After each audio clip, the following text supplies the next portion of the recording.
And we are live once again with the first episode. Technically second, but you know, just to confuse everyone. It is the first episode of Wild Beyond the Witchlight. And we have a brand new set of characters embarking on this mystical, whimsical adventure. Now, we're gonna sort of start off where we left off on session 0 and do a little catch up of what happened in the actual carnival itself. So last week, guys were all wandering through either the forest or in town near Kester. There's this little town over here, and that's when mystical lights began to open up in the nights in the day sky, and instead of it being like blue sky and clouds, it was this kind of nightscape with twinkling stars. And out of this portal descended the carnival on carriages pulled by these uh, horses with butterfly wings and foxes, and the festivities began. You all pulled yourself away from your various either duties or distractions and managed to get into the carnival by sneaking across a little river. And on the journey to the carnival, you met the adorable little owlbear cublet known as Juniper. And of course, everyone bonded with them. In fact, I've wrote in your characters, I think, a little connection to Juniper. So each of you should have something like in your biography, like a bond, or maybe it's actually I think it's in your journal. Yeah, here we go. So, for example, Garreth Juniper is the owlbear cublet that you and your sister helped out of a river when she fell in, and for Notus, Juniper is an owlbear cublet that I caught when she fell out of a branch chasing a red squirrel. It landed right in your makeshift parachute. Vaike, I think, yep, you helped get a thorn stuck out of her paw. And finally, Ulric, you smashed a wolf with your horns in order to save them from probably certain death. And so yeah, each of you have that kind of special little connection to Juniper, and that's what has basically formed your unbreakable friendship. And you snuck into the carnival, and it wasn't long before you started to run into trouble. At first, it was in the form of a bugbear that was seeing you as clearly intruders that got into the carnival without a ticket. But then things began to take a darker turn, and that was when you encountered some of these thieves that were rushing around the carnival. Some of them were able to lure your sister into a mirror maze, and you saw the flash of kind of like this greenish forest, and that was the last thing you ever saw of them. Um, as for Vaike, you missed several times with your sword on this stupid cardboard cutout, and at that point, your sword was almost feeling like it was trying to pull itself away or stick thorns in your hands. And just in that moment where it dropped to the floor, something zoomed by in this blur of sickly green, and it picked up the sword and rushed away. And also all the while, it was sort of shouting, chase me," as if it was some sort of game to them. And that's when Durlagrond, the displacer beast, kind of broke the news to you that these thieves are going around taking something from people who have not got a ticket. So if you got into the carnival without paying the price, then, well, you pay the price. And likewise, Notus lost what looked to be like their eyes, or more so, it seems more than that. It seems when you picked up that card in that creepy fortune teller's tent, it's almost as if all emotion and color was sapped out of your life. And finally, for Ulric, when you were distracted feasting on a pie with a friendly ettercap known as Snurg, something came along and pickpocketed you and stole your coin pouch with all of the sentimental coins and money that you've been saving up. And after all of this, feeling a little bit dejected, you were sent to Lost Property, introduced to Delagron, played some little games, and found out that Juniper was in one of these caravans, and you traded in some prizes to get a little story with a individual known as uh, Candlefoot, and he's like a mime, and he told you of a story about Baba Yaga and her daughters. And just as he was wrapping up, the story was interrupted by Mr. Light and Mr. Witch themselves, the two carnival owners, and they told you that getting in without a ticket, this sort of thing can happen, and called you guys silly little crickets, and told you some weird kind of rhyme about how the carnival goes round and round, and that sort of cyclical cycle to the actual world and life as a whole. Um, Cluing in that basically the carnival will eventually return, and perhaps you'll get that chance then to retrieve them. But in any case, they felt they took pity on you guys. Instead of punishing you, they treated you to one last little show in the big top extravaganza where you saw two bugbears performing this uh, big loud performance, juggling and cracking jokes and making doing little musical numbers. And after that, they escorted you to the edge of the carnival, and that's where we left off. Effectively, you guys were just coming out of it, and I believe we see Mercian, the cleric, sort of with Strongheart, the paladin, and he's rushing up to you, Vaike, and Mercian's like, "Ah, I knew it. I told you they went this way. I had a feeling they were up to no good." And Strongheart is like, "I can't believe you've done this. Skimping out on training. Just, ugh, such a disappointment." And he says, "Come on, I'm going back. You've wasted a whole day's worth of training." And you see Vaike being escorted off. Wait a minute. Where's your sword? You just hear this shouting in the background, like, what? Like this absolute riot erupt. Um, yeah, it sounds like Vaike's really done something bad. Uh, Garreth, you kind of wander off as well, I'm guessing, before saying goodbye to Yeah. your friends first. Okay. And notice you see your father kind of catch up to you. Um, he's the one who told Mr. Witch and Mr. Light where you were. In fact, actually, I've got some art for child Notus now. Nice.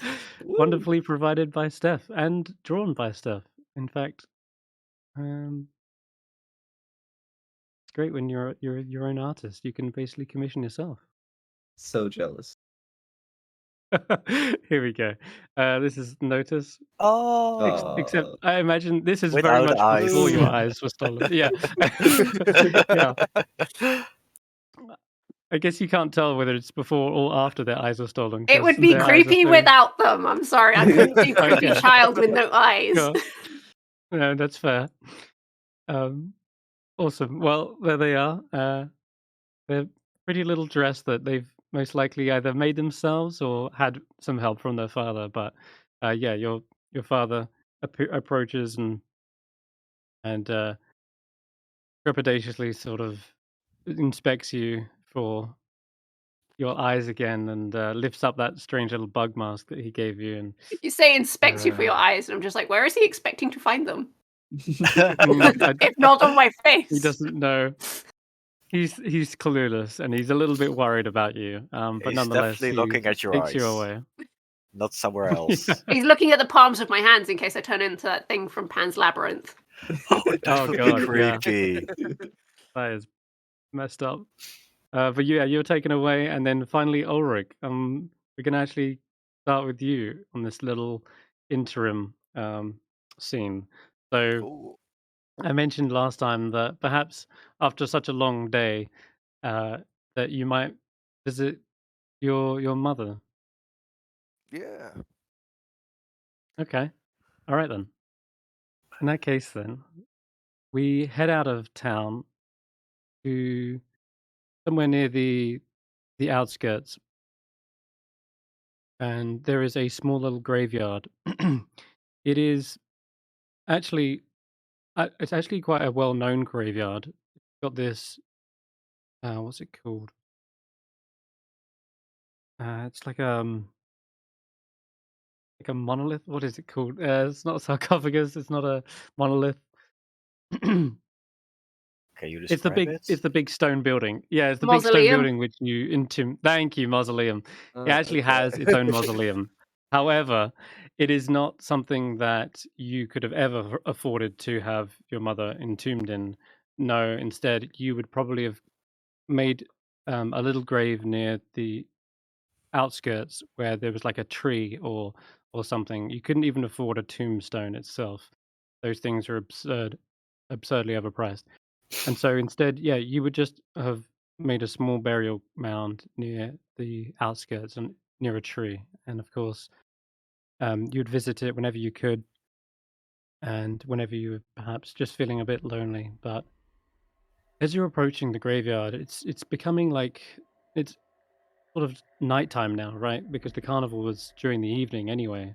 So night has fallen and you aren't expecting to see people here, but for some reason you can see lights up ahead, like torches are lit, and you can even see figures sort of milling around. I'm not sure why there's such a fuss near the graveyard of all things, especially when the carnival's going on. But yeah, as you slowly approach, you see these flickering lights, and it's just when you get to near the tree that's first of all when the sight of an open grave meets you. There is soil everywhere. It's just as if something has like erupted from the earth, and you don't see any shovel nearby either. And that's when the smell hits you. The stench of death lingers in the air. And as you look towards the shambling crowd, they begin to sort of turn. You can see their lopsided necks, their shoulders hanging down on one side, their limbs and torsos shredded and rotted. These aren't people. These are undead. And when your eyes begin to kind of focus past the the, the horrors, you start to see there is a figure casting these spells. And again, this kind of greenish magic begins to sort of erupt. And on a nearby tombstone, you see an arm reach up out of the soil, lifting themselves, ripping the edges of their own coffins and pulling themselves up. And this figure hasn't noticed you yet, but it seems they have a bodyguard that is vigilant. And as it turns, you see this skeletal creature that's been just stripped of all flesh. And as his head turns to you with this mighty pair of horns, you realize just who this is.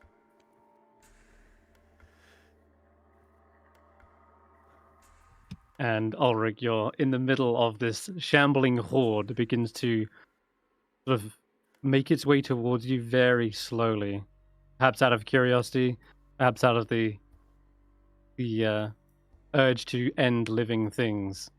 But Ulric, you stand amongst this horror. Jesus Christ. We're starting Oh off my- dark today. Okay. Oh my God. I think Ulric is just paralyzed. Like Ulric is pretty tough and rough, but to see just whatever this is like too much for whatever brains he really has to comprehend. It's too much all at once from the carnival to this. It's like a complete like 180 in direction. He's just paralyzed with fear. All right. In that case, then, it's when this kind of clacking skeleton takes one step forward that this robed cultist sees you and turns. There's a smirk of amusement on his face, as if this poor little calf has just wandered into its midst, and you see it begins to turn his vile magic towards you, and it begins to kind of command them, puppet them towards you, and the decaying crowd closes in. You're petrified from this, not sure what to do, and the Shambling Mound just approaches you, and one of them reaches up to grab a hold of your arm, and the other one, perhaps one of your your legs, which one of them like crawling across the floor. You still do nothing but hesitate. Once they start like grabbing onto me, I think I'll try to like fight them, just try to like get them off me. Okay, yeah, it's at this moment your kind of fight or flight instinct kicks in, and someone grabbing a hold of you is definitely reason to fight them off. You can just roll me an athletics check. Okay. To try and break this grapple. Ooh, that's good. Yeah, these zombies possess some unearthly strength, but you're suddenly filled with adrenaline, and you rip yourself free from their grasp and are able to push forward. They kind of stumble back, leaving a little bit of room for you to get closer, and it's when you get to about, we'll say like 30 feet, within basically like charging distance of this cultist, that you see him sort of frown, and he turns to you, and I'll give you a better description of him. He's got, back here, I don't mind showing you the name either. He has these this serpent-headed staff, and he's got like this kind of bat-like amulet hanging from his neck as well. And as he sees you like about to try and ram him with his horns, he seems to launch this spell that halts you in your tracks. And I need you to make me a wisdom saving throw. Ooh, okay. Wow, okay, that might actually pass. It does. Oh my goodness. We got Okay. -4? That's Wow. yeah. I was honestly expecting that to fail. And that's, I guess he turns and says, "Such obstinance from a small runt. You should be kept on a leash." And as he launched the spell, this warped up chain starts to emerge in the air, and it whips around and from to and fro. And I think you might be able to see that, yeah. As it rushes towards you, it's unable to kind of latch onto you. You're going into a full charge, and it sort of whips around and gets slapped away from you. And yeah, you're actually able to break free of these in the moment. You rush. I'm guessing you charge forward, and that's when you're met with amongst the shambling horde. Your mother stands protecting this creature, protecting this vile cultist. For whatever reason, it seems as though they are under complete control. What do you do? Ooh, just paralyzed again. Just coming here after a long day to just talk about all the fun he had today, all the mishaps and misfortune that happened to him today at the carnival. Just talk about that with his mom, to see him like that. He went from a charge just to immediate halt and is just dead in his tracks, not moving. All right. In that case, it gives this cultist a second chance to be able to. Better yet, You'll have no choice but to obey me if you're dead. And you suddenly see his servants beginning to turn around, rush forward. Not that I have a use for such a pathetic little beast. Unlike this beefy new servant of mine.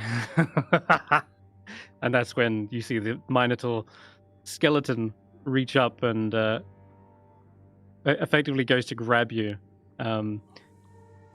He casts his second spell again as well. And you can make me another wisdom save. Ooh, okay. Okay. There we This go. time, the chains do reach you. Just realized they were already on the map at the very start. Whoops. Oh, hey, there you go. So those chains I had up earlier, those are the ones that suddenly form around your wrists at first as these manacles that sear into your flesh. And suddenly the ethereal chains that whip out from them launch into the tombstones nearby and grapple you.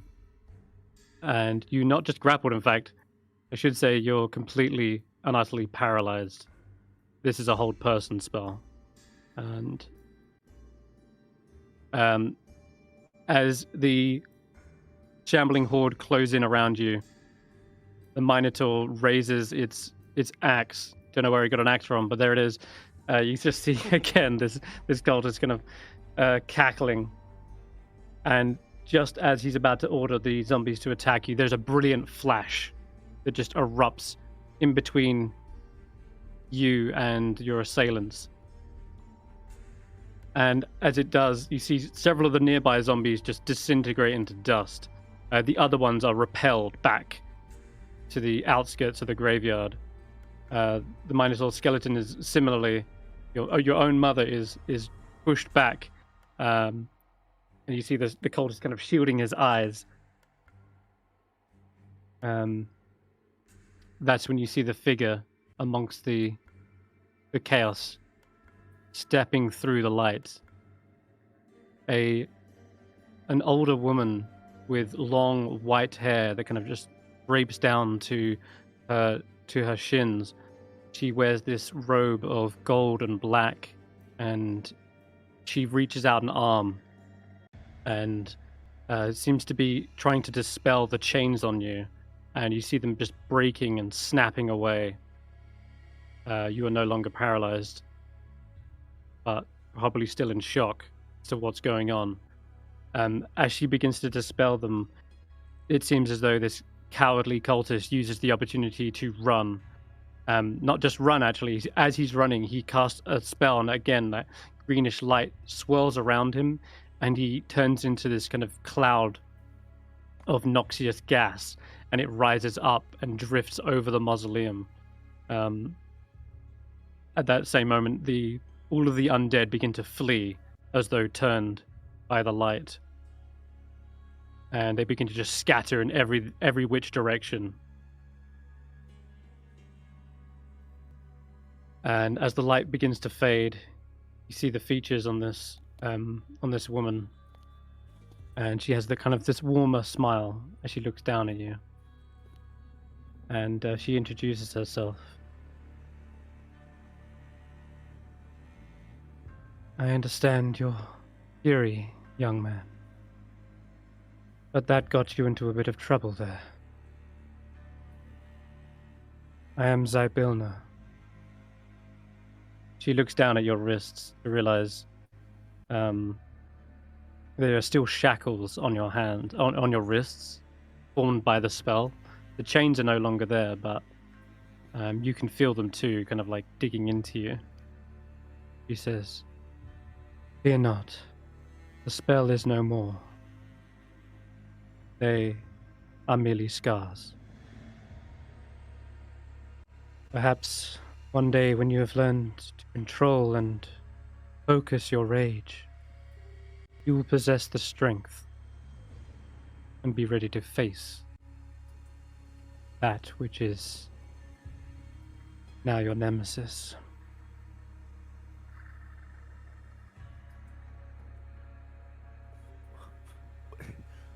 What's happening? What are you talking about? I was at the and then as it's like trying to get words out, it's just all like tears, and then he's just kind of at like a point he can never imagine. He's just kind of just a mess on the floor, just tears, just terrible. He is looking off in the direction of where the smoke went. But as she starts to hear you kind of breaking down into tears, he kneels back down towards you. He says, "It's all right now." He seems to be almost trying to console you, but realizes you've been through a lot, and says, "What is your name?"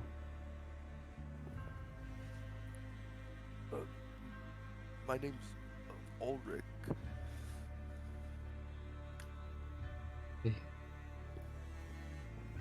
Ulric.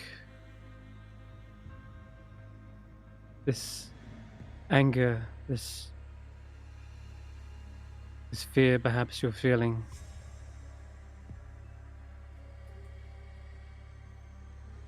I know it all too well myself. At times you will feel like lashing out at the world, but this mindless motion will help no one, not even yourself. And I don't want you to end up hurting the ones you care about as well. He says this as her own kind of eyes begin to water up.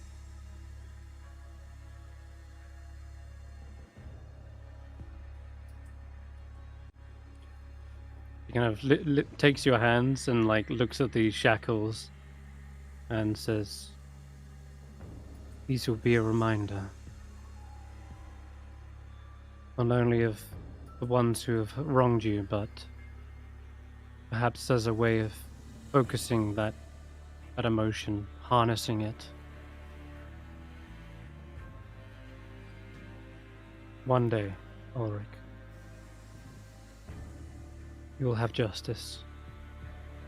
And with that, you start to see her in a form beginning to brighten and glow once again.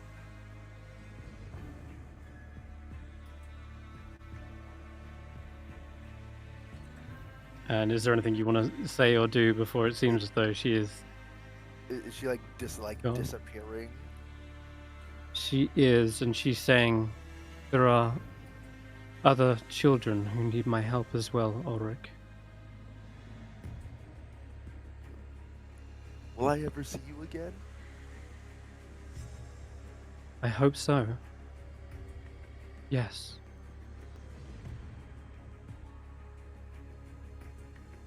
I'll make sure of it.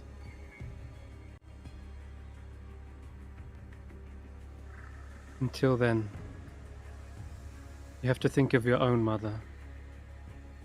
Her promises to you, and your promise to her.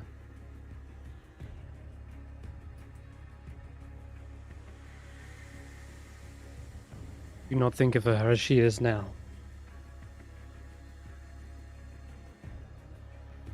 And you see the light beginning to kind of increase again, brighter and brighter, until her form is like blinding your eyes. And he says, "In time, Ulric. In time." And she vanishes again, and the light kind of dissipates, and you're left sort of again completely overcome with these emotions and falling to your knees in this now desecrated graveyard. The danger has passed and you are safe, and that is what's most important. And with that, we'll zoom away and go forwards into the future, to another distant time. I think we'll go to Who do we have next? Let's let's go to Vague because I think there's some repercussions Oh, that you're facing right now. Um, whew. I won't play this out fully, but you can already imagine the strong telling off you're getting from Strongheart, probably back in their stronghold in the castle, and effectively just being completely scolded. Mercian is now feeling a little bit bad that she kind of snitched on you, realizing you didn't just scamper off, but also you've lost the sword, the ancestral sword that was passed down to you. And Strongheart is like, "What do you mean you dropped it? You can't be serious. This is. Oh, what am I going to do with you?"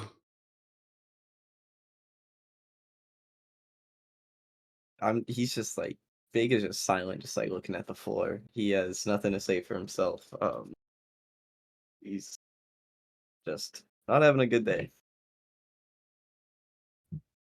It wasn't a toy, Vake. This was this was a sort of legend. You were to become a legend. And now, ugh, we'll we'll deal with this in the morning. And he kind of turns around and like slams the door into the inside and leaves you in the training yard. And in the cold, starry night, um, come morning and coming the next few days and weeks, even trying to pick up a sword, Uh, nothing feels right. Oh, gone. could, could I do something different on the first night?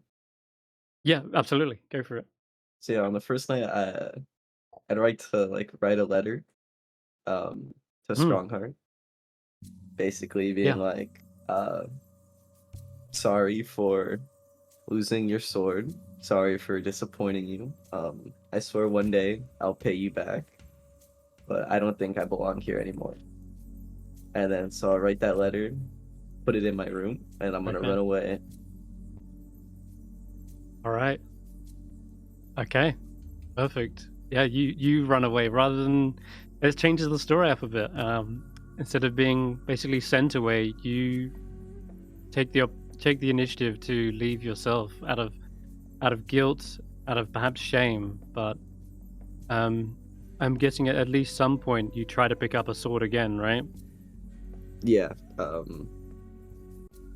I feel like Maybe probably just out of at night, that first night, he probably sees if it was just a fluke when he had the toy sword in the carnival, hmm, and maybe even after, as soon as like Strongheart leaves, he'll because he's in the training area, he tries to practice, but it's just no good, and realizes that he probably serves no use for Strongheart anymore, and to save himself, the shame and embarrassment, and to save also Strongheart from having to kick him out, he'll just leave on his own accord.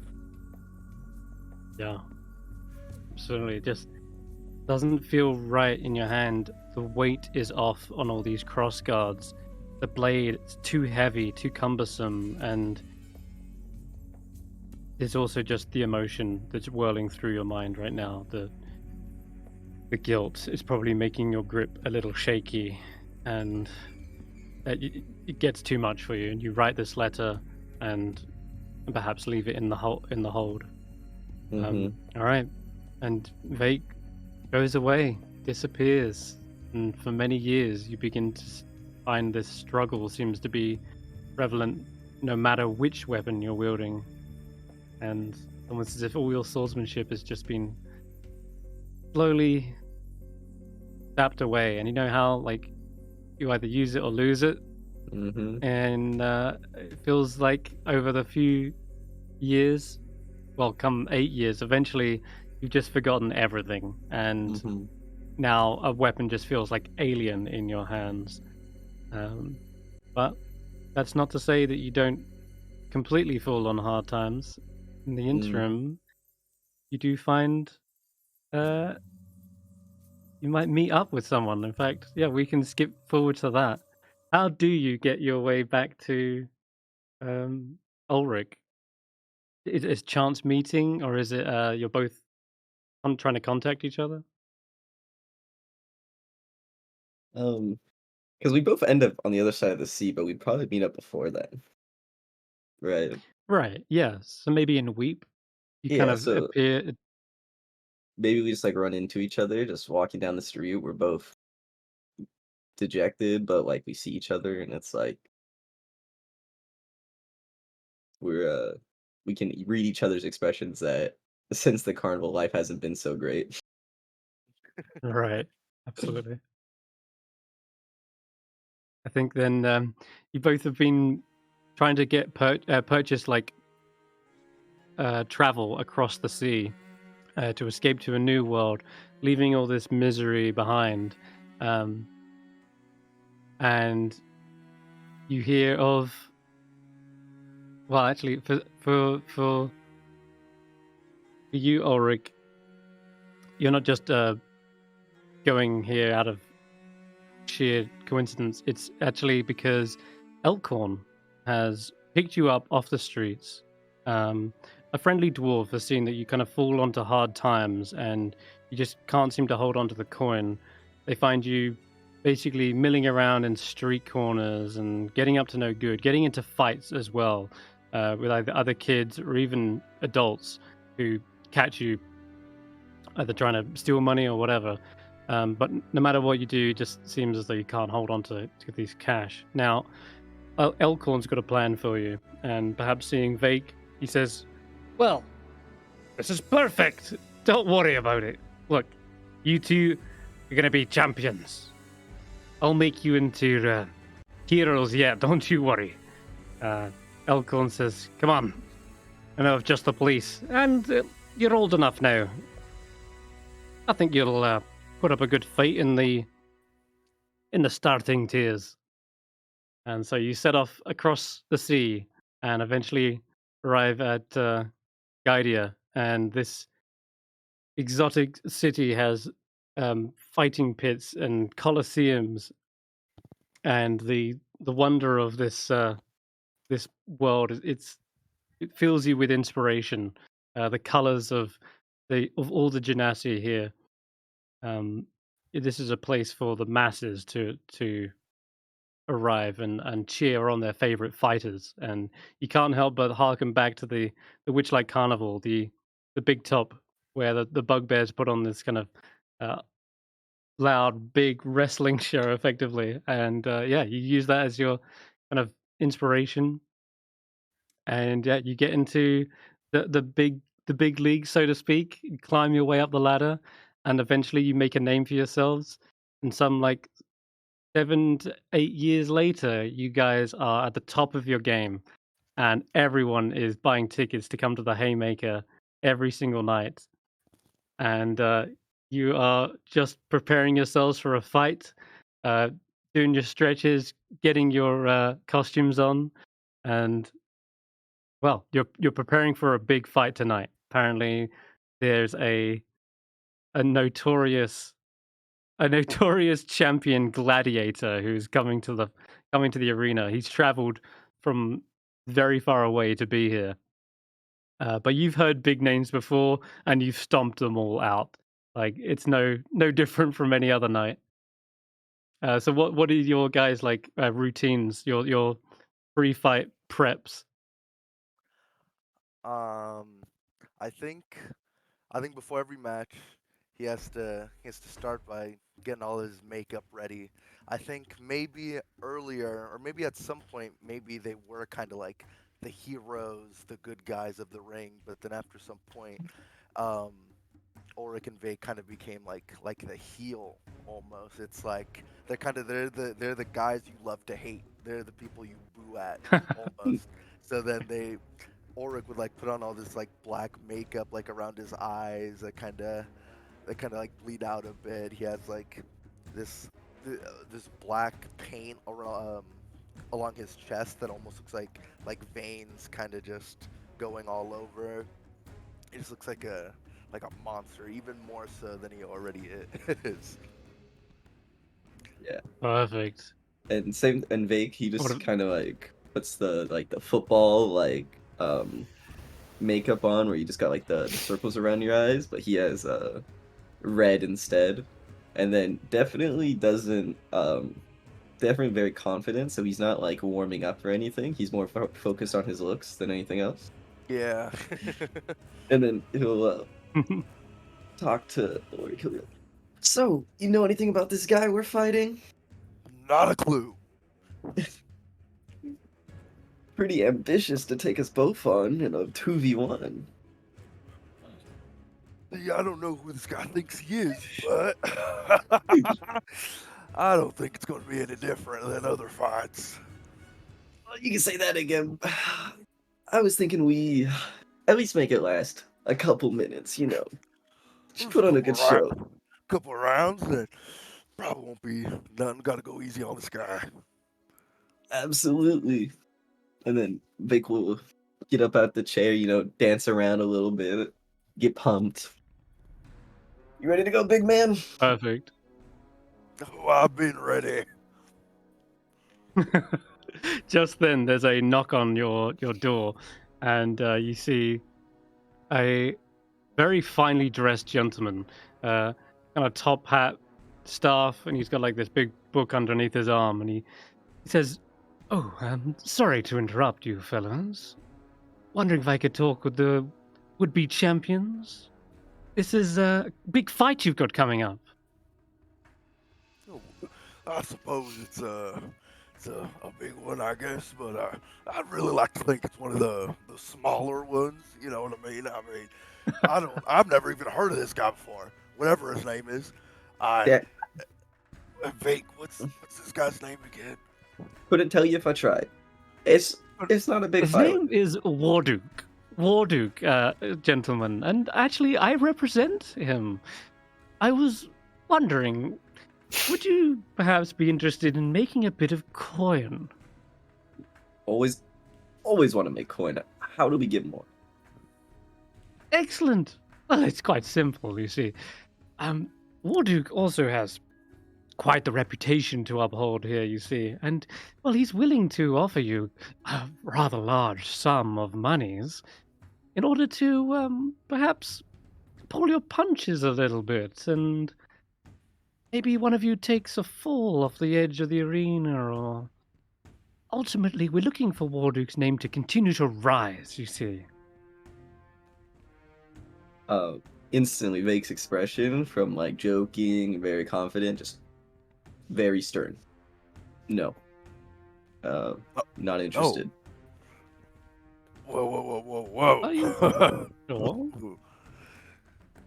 Well, I mean, we might be a little interested, right, Vaike? I mean, Ulric, all we have is our reputation. If we lose, what happens to us? well, before we rush into anything, how much money are we talking about?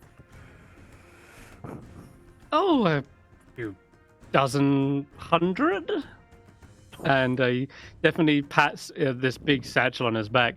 At first you thought it was a bedroll, but you can hear the clinking of coin. This thing is full to the brim. Oh, Vaike, I mean, come on. Ulric, look at how far we've gotten without fixing fights, without staging falls. We don't have to do this. We'll go out there, we'll win, we'll get our normal prize money. We'll go on to the next fight. He's a small fry, come on. We're not going to take a fall for a weakling. Yeah, what am I talking about? Yeah, sorry, fancy pants, but I don't think we're going to be taking your little offer. See, the Iron Brothers here, we're not losing to no, Vaike, what was his name again? Warduke. Not a chance. That's it. Well, that's a disappointment, but I suppose you have your right, your honor, your pride. But let's hope it holds up in the arena, eh? Good luck, gentlemen. And he begins to step out. Oh, and I suppose the rules do state it's officially a 2v2 match, isn't it? Well, I guess I'll have to make it even then. And he starts to walk out. As soon as he does, he kind of bumps in. Oh, excuse me, sir. And you see the heavily bearded dwarven fellow Elkhorn begin to make his way in. And here we go. So we got a full picture of him. This is Elkhorn. He's like an immovable object. Alrighty. He steps in. He gives that guy a frown. What the hell? Why can I smell potpourri in here? I don't know. He was trying to get us to Ulric, fix the fight Yeah. or something. fix the fight? Bloody nonsense. Ugh. I thought I was allergic to the stuck-up ponces. Damn. Look, alright. You guys, I just scouted out the competition. This guy's tough. But you guys working together, teamwork, you got this, alright? Just protect your heads, keep your arms up, and well, it's a tag team match. I just been alerted, so you won't be in there both at the same time, but you can tag in one at a time, all right? So let's get to it. All right, you ready? Let's go. I'll jump up. Okay. Nice. Okay, the drums are smashing. The banjos are strumming, and we see as Elkhorn announces your arrival into the arena. We have. Oh yeah. He shouts, "All right, we have the terraforming terror!" And then you see just this bulldozing Minotaur leap into the arena, and he says, "Followed by the Crimson Fist." Hope everyone's ready to see some blood spilled and some bones broken, because these two boys ain't throwing in the towel. Not until someone's head smashed. And you hear the announcement from the other guy. This is their little ringleader. He says, "Well, allow me to introduce from the away team, the Masked Hobgoblin." And you see a heavily this guy is clearly wearing a hobgoblin mask. He's much shorter than he would be for a traditional hobgoblin. But Ulric, as soon as you see this, your blood begins to boil. For the circumstances in which your mother died involved hobgoblins.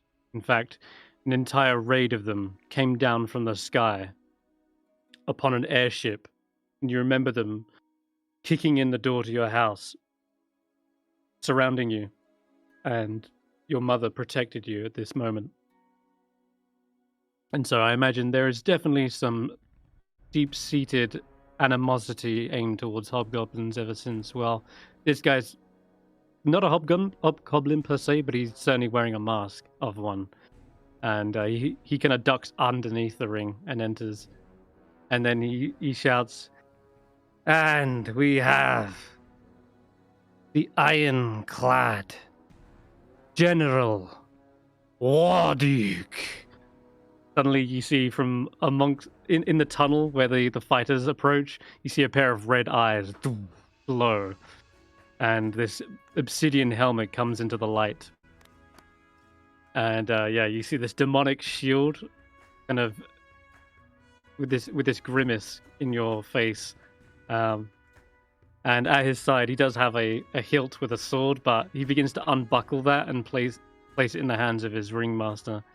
But here we have Warduke. Got a skull-clasped belt. He's wearing leathers and furs with a bone-tooth necklace. Mismatched shoes for some reason. I just noticed that myself. He's got one leather boot and one metal boot. That's crazy. But yeah. And he says nothing, but he sort of sits by the sidelines, folds his arms, and he says, "All right, there's enough to lollygagging. Let's get this fight underway." And you hear the bell ring, ding ding, and immediately you guys enter into the brawl. This guy he's more cautious. He kind of tries to circle around you, almost like he's trying to get to your rear. But it's so obvious, and of course, there's nowhere to hide in here. So as he tries to come in from behind, he like leaps onto your back and tries to come in with a headlock. What do you do, Ulric? While he's trying to do that, can I like jump up and just try to like land on my back where he is? Just jump up as high as I can, and just like fall back down. Absolutely, yeah. Give me an athletics check. All right. Yeah, there's no chance for this guy. Oh man. So you get, it's almost like you're just watching. I doubt you're even moving as he circles around behind you, and you just let him jump onto your back because this is your big move. Leap back, come down, and yeah, you hear him like all the wind like exhale from his lungs. After that, he's like laid out flat on the floor. You can easily pick him up and do with him as you please. Okay. I'm like, can I? Is he like, he's like winded, right? Yeah. Can I kind of like pick him up and try to like prop him up, and then can I have like just charge at him with my horns, just like get a bit of like a running start and just completely gorge him with my horns? Oh yeah, fully. He takes the hit, and God, I imagine that probably pierces flesh with your horns, and so yeah, blood begins to spill onto the floor. The crowd is already getting rowdy as soon as they see red. And Zarek this guy is clearly not putting up a fight. He's getting thrown around, and the masked hobgoblin is just thrown to the ground like a training dummy. And at this point, you just see Warduk shaking his head. The poor fella, he's trying to crawl towards the edge of the ring, trying to tag him in. Do you let him? Yeah, like as he tries to like crawl over, I want to like grab his ankles. Oh God. Okay, he is going to try and get out of that then. Go ahead, roll another athletics. Alright. You got to beat 21. Ooh, okay. This is where you see his actual skills. He doesn't use brute force to get out of this, but rather nimbleness, and he quickly twists his body and basically rolls out of your grip. He's actually quite nimble, this guy, and he slides onto the side quite swiftly and tags in Warduk. He takes a heavy breath of relief as he kind of falls back onto the hay barrels, and Warduk leaps up and into the ring, eyes glowing. And through his metal helmet, you hear him approach. Ooh, okay. Alright. Ooh, can I rage? Oh yeah, for sure. You go into a full rage. Alright.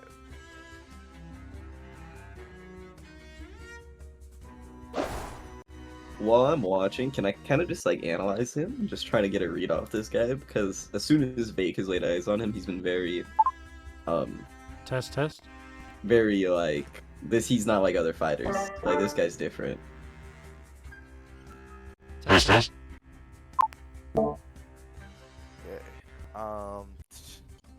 Okay. You can give me an insight check.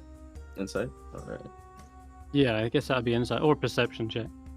They're the You same. might I'll do, use I'll this do- to gather some information about Warduk well ahead of time on session 1, effectively.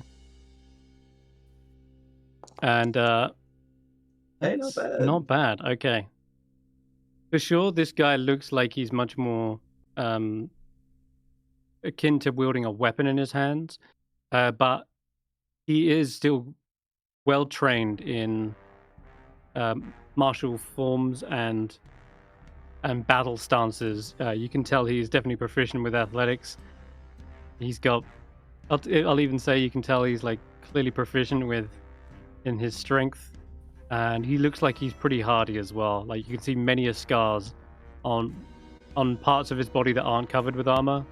It's like burn marks, scars, etc. There's no wonder he wears a helmet, because he's probably like pretty battered underneath there. Okay, give me an athletics check, Ulric, as you see him approach.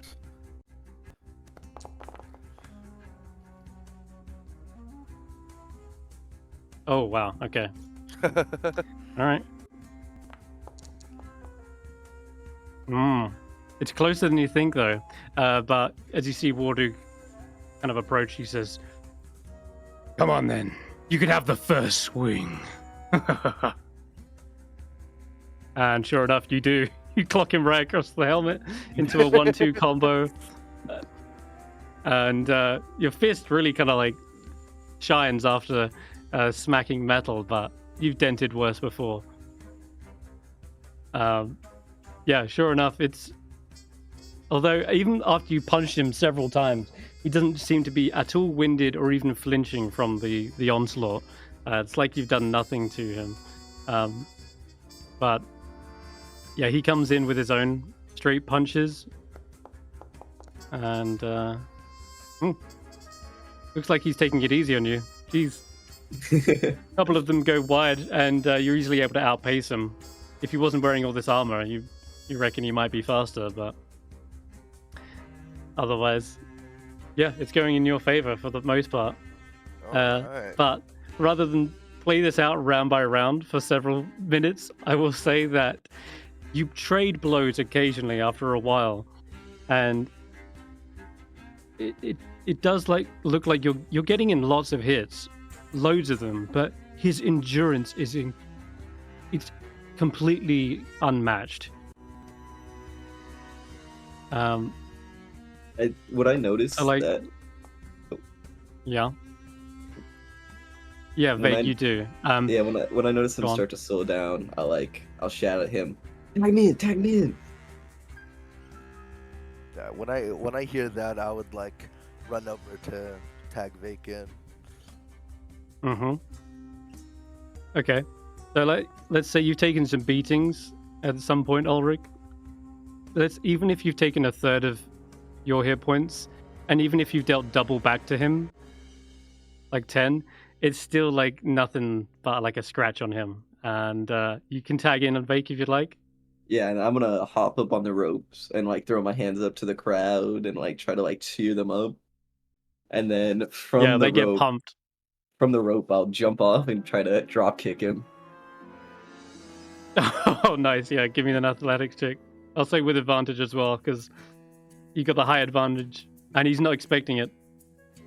Right. He's like waiting for you to enter in. He's actually kind of being an honorable fighter. Oh, we don't do that around here. You reroll partners. that. Sorry. There we go. Oh, damn. You clip him on the head, and one foot like hits the winged helmet and like spins it fully around.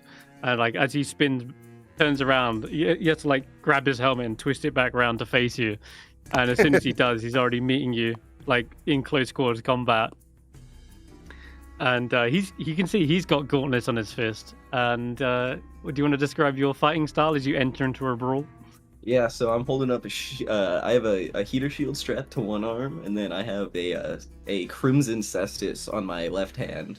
And then as I'm fighting him, I'm like basically just punching him with both of them, hitting him with the shield, hitting him with the cestus, working in some kicks, you know. And it's still very good form, and very like you could definitely tell I was well trained, but no like weapon to speak of. It is basic. You got it. Why don't you give it? Give me an attack with your shield, and I'll do the same. Because it looks like you actually has exactly the same fighting style as you. Oh, your shields both clash together. That's so cool. Because you both miss with a shield bash. So both your shields are like collide, and you're meeting like head on, face to face. There's like electricity in the room as everyone's like, oh. And yeah, this goes back and forth, punching, blocking, parrying out of the way. But we'll say over the course of this fight, again, even trading blows, even if you are actually outmatching him in the kind of like points department, you guys are getting tired.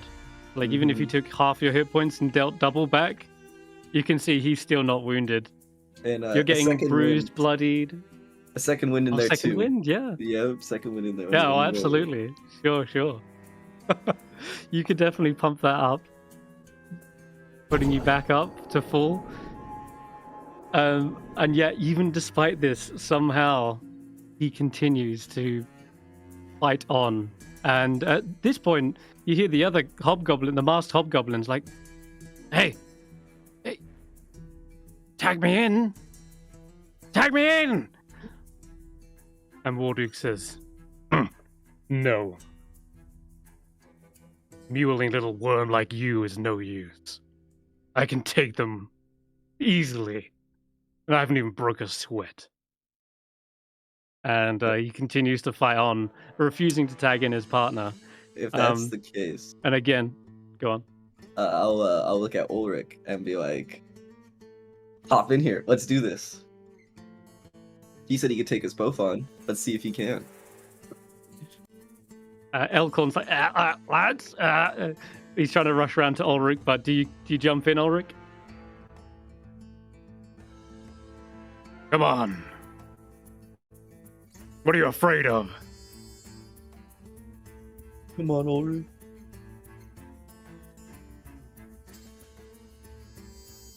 Oh, he's moving.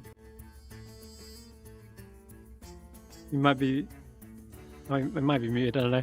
But it looks like Ulric does enter the ring, and everyone's like cheering as now has clearly become a 2v1. There you go. My mic. Nice. Okay, perfect. You hear the ringmaster saying, "Isn't this against the rules? I thought this was a tag team, and now it's a 2v1. Well, if rules are being broken, then here you go, Warduk."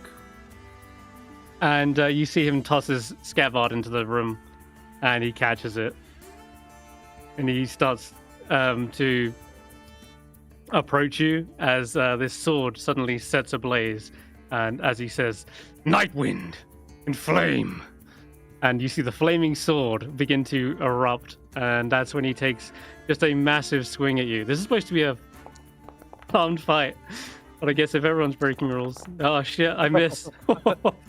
Well, a flaming sword just whizzes past your ear, and you can see it ignite the hay and dirt on the ground. Or I'll look at Ulric and I'll be like, hammer and anvil, and then I'll go ahead and go to punch him with my shield, but it's like a fake as I try to get behind him and grapple him. Nice. Yeah, go ahead. Roll another athletics check. You gotta beat a good roll. 21. Ooh. Oh. Oh, damn. I imagine... He like kicks you on the inside of the leg, and your like knee kind of like buckles as it turns. And then Ulric, what are you doing? I see that the grapple fails, but I'm still gonna persist. I'm gonna just rush in. I'm gonna charge him with my horns. Okay, yeah, roll those horns. All right. Can I make the attack sundering? Yes, you can actually. Yeah. So let's just see. With the new sundering property, it's I do the lowest damage or? Yeah, you basically just do the minimum damage. Okay. You've got sundering on your horns, have you? Yeah. Okay, I'll need to set that up for next time. But yeah, for now, you can just roll your horns. Okay.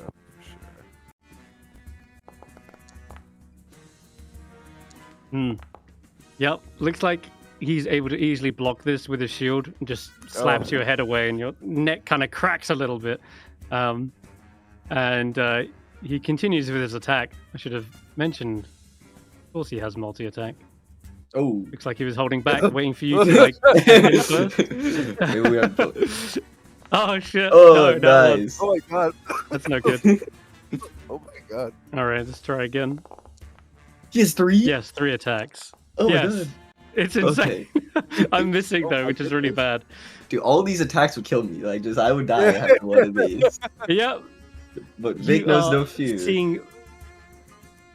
you're getting like a sweat on your neck as the heat from this sword whizzes past you every split second.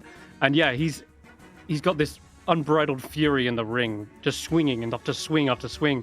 There's no opening in between them, but you guys can continue to I'm just fight gonna on. keep punching at him. I'm gonna try to get flanking though. That's our specialty Yes. right there. Good shout. Is You're there in a way to position. add flanking There for my is. attacks? Oh, Yep, it's done automatically now. oh, cool. You should be. So, in fact, if you target him. Ooh. Oh, never Oh, mind. I got to We'll do target him. the I got next to target attack. him. Yeah. Yeah. That's alright though. An 11 does miss though, I'm afraid. As he brings around again that shield into your faces. In fact, I've got a reaction for this. Uh-oh. I'm almost tempted to use it, but. It's already tough enough as it is for you guys. No, it's all right. But I will just say that you see the shield's demonic face in your face. It doesn't do anything to shirk you, though. You've seen costumes of all kind of menacing forms, and yeah, it doesn't quite impact your ability to fight. So, and Ulric, what are you doing? Okay, it's probably like the one of the, if not the toughest, fight he's been in. He's bleeding from the mouth of it. You're not so tough. And then he's just gonna ram him with it. He's gonna try to grapple him actually, or he's gonna try to grapple him. Mm-hmm. Okay, yeah. Go ahead. Roll another athletics. Oh, good lord, I rolled really high. 23 from me, 22 from you. Oh my god! No way. So, as you try to grapple him from behind, like arms underneath his, and maybe to put him into a headlock, he just leans back and whips his head back with his helmet, and there's like spikes on his helmet. You can see that, and one of them butts right into your like chin, and you see like a tooth come flying out as he like headbutts you from behind. You stagger back, and with one like swirling swing, he cuts from the front, to the back. I'm down. Oh. I'm out. In basically in a spin attack, hitting both of you. Oh my god, even with the rage, that was brutal. Oh, Jesus. Yeah, Warduke spins around, the flaming sword cuts through Vake's chest and then across your shoulder down to like your sternum, Ulric, and blood just spits onto the ground. As you see, your wounds are actually kind of cauterized in that moment. You're not like bleeding out or anything, but in that one continuous swing, taking out both of you, suddenly the crowd is like stunned for a moment, but then seeing you both are alive and like kind of like wincing from the pain, the crowd suddenly erupts in this roar. Oh, Warduke! Let's go! Let's go, Warduke! They start chanting, let's go, Warduke! And then suddenly Elkhorn's like, all right, that's enough. Warduke lifts up his sword in triumph and comes up to you, Ulric, and brings around the sword in both hands, almost as if to bring it down and slam it. And Elkhorn's like, hey, the match is over! And you see him throwing in the towel. Warduke does not, he completely ignores it. He says, oh, that's it. You tin-headed bastard! Elkhorn rushes in, and you see him tackle him and just shield bash Warduke out of the way. And the sword comes slamming down into the earth right next to your head, Ulric. This isn't a death match, you imbecile! Get this clown out of the ring! And you say, yes, that's quite enough, Warduke. I think you've proven your point. Well, to the victor goes the spoils, I suppose. And, yeah, you see Elkhorn basically stabilizes you both and gets you back up. But the fight is very much over, and Warduke literally disrespectfully cuts open the ropes on the ring with his sword and just exits out to a massive cheer. and you see the masked hobgoblin kind of like slinking behind him, but he kind of looks over his shoulder at you guys as they begin to exit. God, he's so cool. Oh God. Pathetic. The ringmaster sees you here and it's like, well, lads, I did try to offer you. But You say anything to him? we still lost, right? Oh, no. That deal is off, I'm afraid, gentlemen. But you lost fair and square instead. It was your choice. You lost. Time to pay up, I'm afraid. And with that, you see, the prize money is basically being exchanged. Elkhorn, like, being kind of like your side man, your corner man. He hands over the cash to this guy, and damn it. Well, actually, Elkhorn, he's not managing the whole ring, but still, you know what I mean? Like, the prize money is clearly exchanged to this guy, and Yeah. Elkhorn says, all right, you two, come on. Let's get you out of here.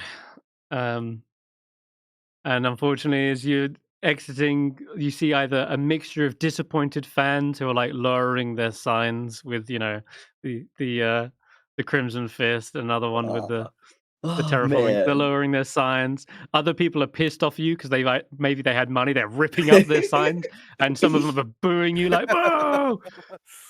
Oh, dude. What the hell was that, man?" Elkhorn's like, go do one. Ugh. And he nurses your wounds for a moment before you realize, you don't really care about the bloodied bruises or anything. You care about the loss. And Elkhorn's like, he sits down on a crate on the opposite side. I don't know what to tell you, lads. That was not a fair fight. You see him swinging that flaming sword everywhere. He's got a magical weapon. Of course, it was an old match. And he's trying to like make excuses for you guys, you know. But you realize it was kind of fair. Being a 2v1 in your hearts, you know. He was clearly was just that? stronger. Do you know anything else Poor about Duke. him? I do.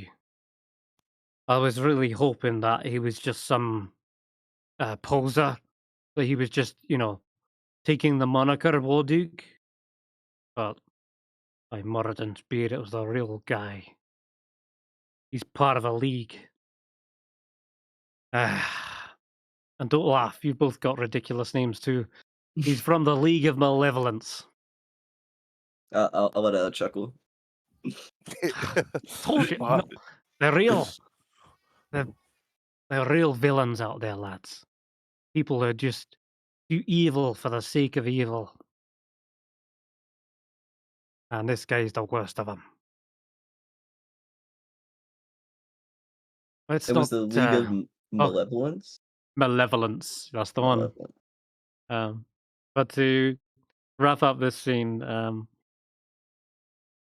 you know, Elkhorn like gives you some space, and is there anything you want to mention before you come on to the next scene? Damn. I couldn't have said it better myself. I mean, what even happened? 1 second, we were alive. Next second, I could only see the roof. I mean, I'm probably we go didn't ahead. get any money from it. Kind of just looking down at my fist and then at my sword hand, kind of just thinking, is this the ceiling? Is this as far as we can go, as I can go? I don't know what to tell you, Ulric. I gave it my all. I don't know if it gave you yours, but Well, I mean, I was holding back a little bit, but I didn't think he was gonna be like that.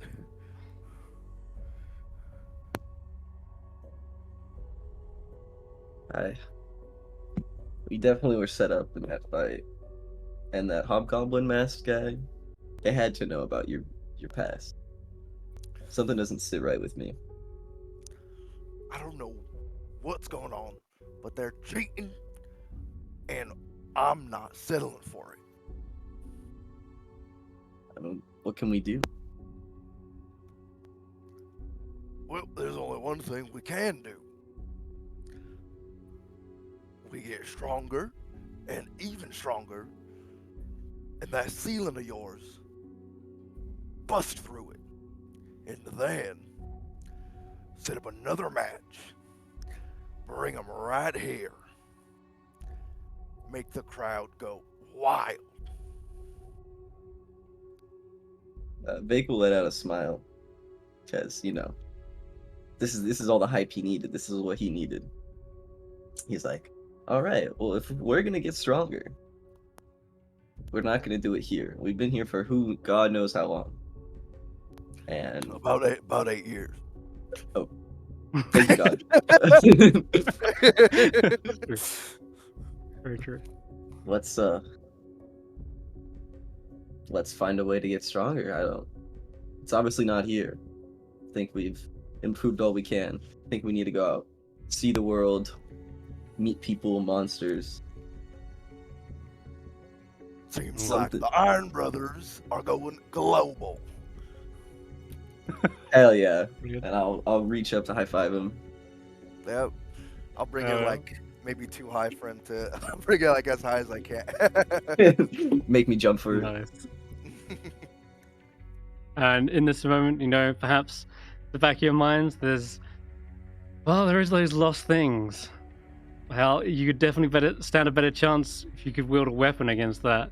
And Ulric now lost all the prize money that you were really banking on getting some cash to carry yourself through the next month. And well, only you had that coin pouch, that lucky coin pouch of yours.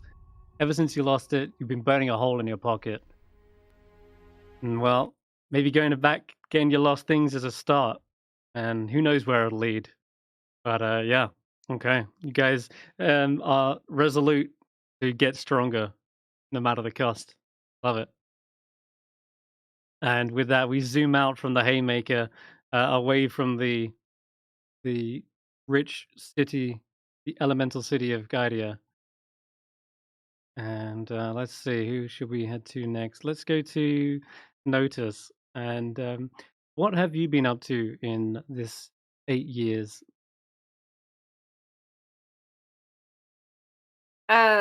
So after the events of the carnival itself, I imagine my dad kept an extra close watch on me. Mm-hmm. Just due to behaviors and the sort of change in my demeanor Yeah. as I kind of went through my life. Yeah, your life took on a much more somber tone after the carnival. Your father has always said that you've never quite been yourself ever since that day. And well, he's worried about you clearly, but he's also got his work he needs to continue, and he can only keep an eye on you so much, right? hmm And day-to-day business is, well, it's drab. It's lost its luster, and you used to be so excited about making these colorful costumes, but you keep getting things wrong. He says, to use the purple fabrics, and you end up using the green ones. And he's like, "No, no, what are you doing? This is the wrong color. I said this one over here," and so on and so forth. This is green, right? I said the purple one. They all look the same to me. Oh, don't start with that again. You can see colors, can't you? Right? I can see shades. All right. Okay. Look, why don't you work on the patterns instead?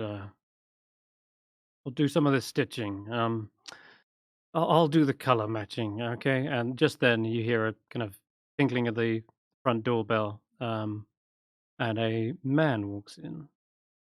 He is quite an older gentleman, bald, with a massive, long, kind of white beard, and he's holding a looks to be like a staff in his hand, and he's kind of got these sunken eyes, deep wrinkles, and like spotty complexion.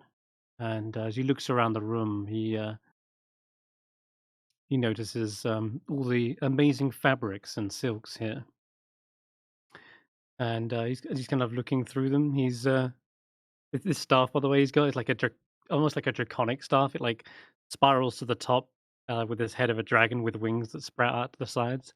This guy looks sort of like a typical like spellcaster, you'd imagine, but you don't get many of them come into your store. You're wondering why he's here, and your father approaches and says, "Oh, good afternoon, sir. Can I help you?" "Yes, perhaps you can. I'm looking for a particular set of robes. I was wondering perhaps if you'd seen something in white and gold and red, and something that looks like this." And he begins to conjure an illusion, and magic fills the room, and you see this depiction, this kind of hologram of this wondrous pair of robes. In fact, I've got them to hand. Your father looks at them and his eyes kind of go wide. He's never seen something quite so extravagant before. I knew it. Maybe he has. Yeah, something like that. And he says, um, well, I myself don't sell such a magnificent item, but well, I do know one who has. There was a legendary wizard by the name of Ringelrun, I think.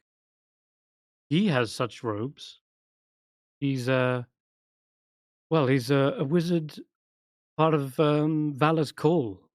They've got a stronghold here in Kester, and I've seen him from time to time as he uh, basically walks the streets with the rest of his entourage, Strongheart, Mercian, etc.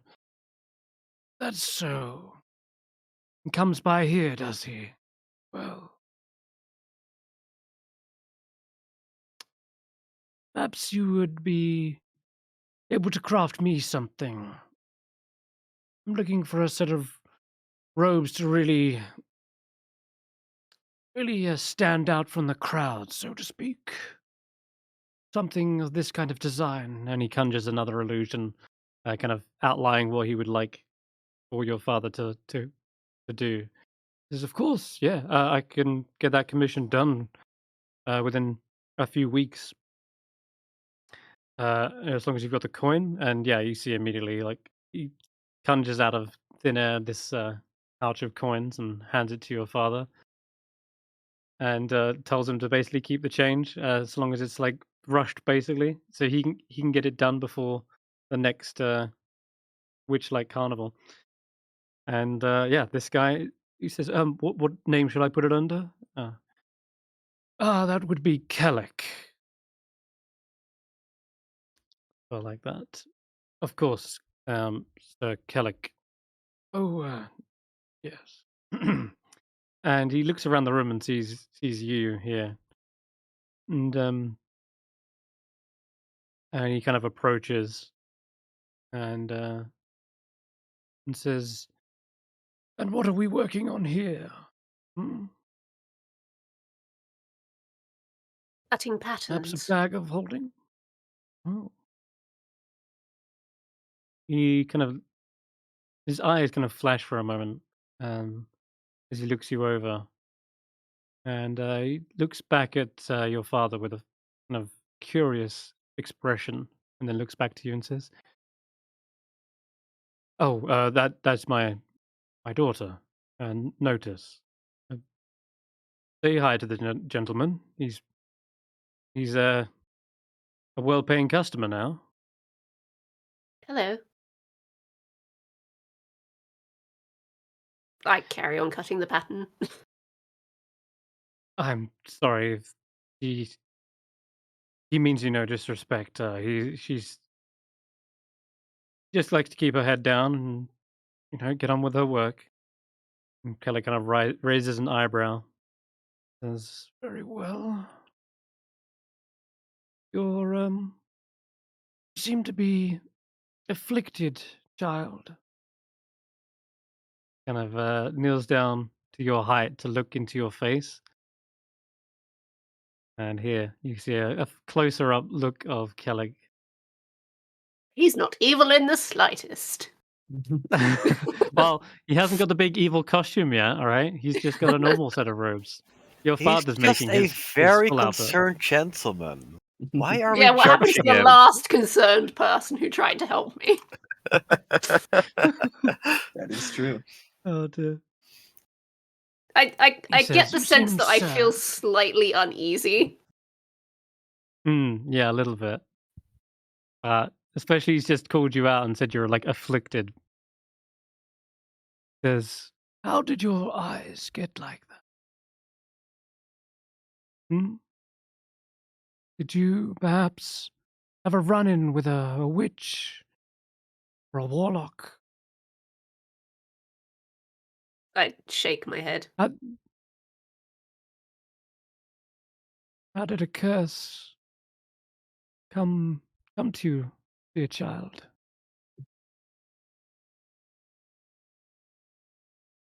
I sort of stare at him for a moment and then look at my father and then shrug.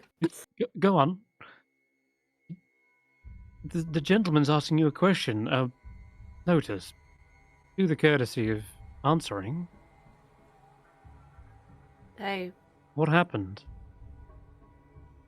was at the carnival with friends and they went looking for father, and there was a tent, and they thought it was it Glimmer or Glister? I can't remember.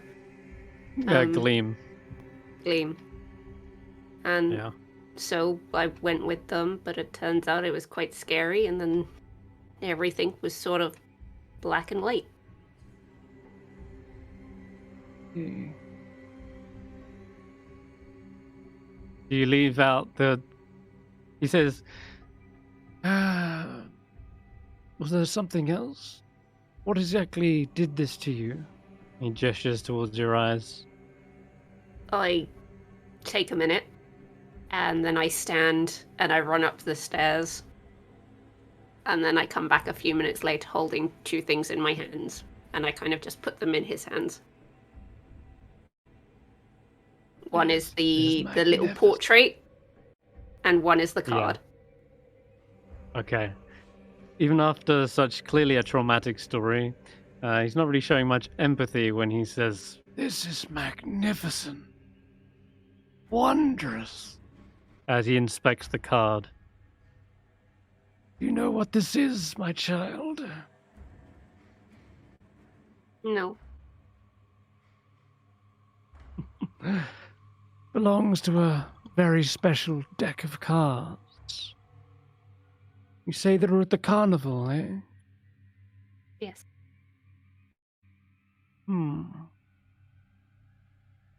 Perhaps I'll be taking a visit myself. I'm curious about your curse, and I actually wish to study this closer. Perhaps I can assist. Perhaps I can cure you of your ailments.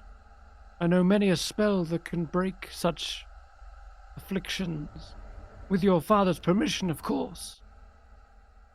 And your father's been at his wit's end trying to figure out what's wrong with you.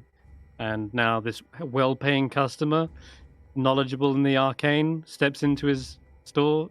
He doesn't question it. He's like, "Oh, Yes, of course, as long as it's safe. Please, if you can help my daughter in any way, yes. I think we'll manage just fine.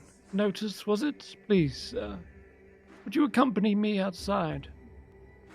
We're going to run a few tests.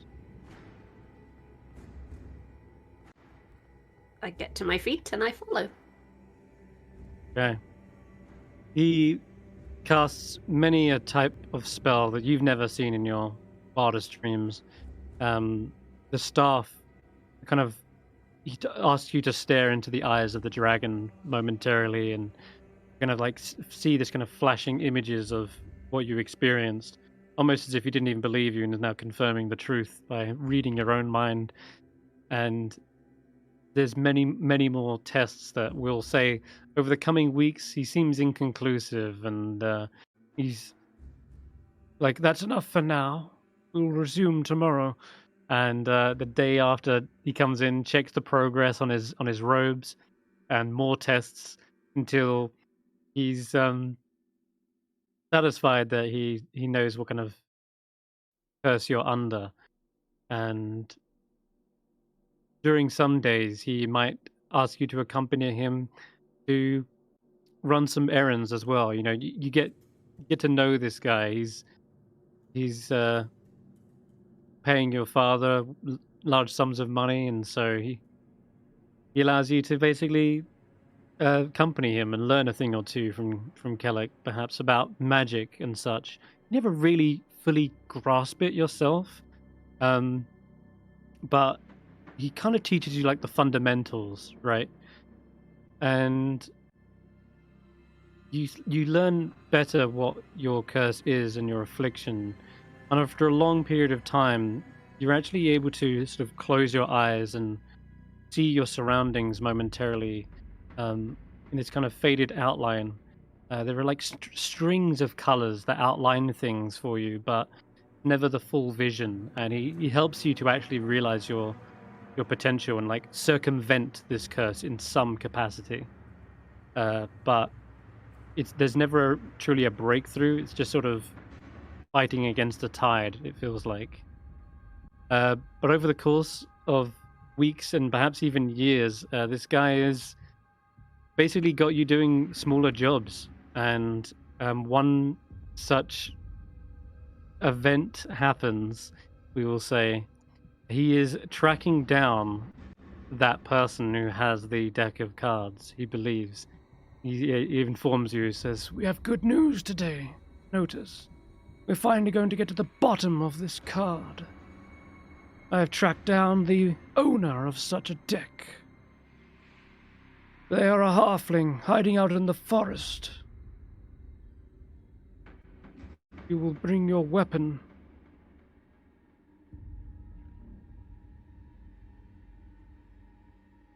And Kellic basically makes sure that you are armed and ready. And as you head out, you scour the forest for what feels like hours, trying to find this halfling. And Kellic says, like, "They are shrewd, clearly a spellcaster. But we are not losing the path yet." And he dispels these illusions of the forest, revealing tracks, revealing signs of a camp. "They are close."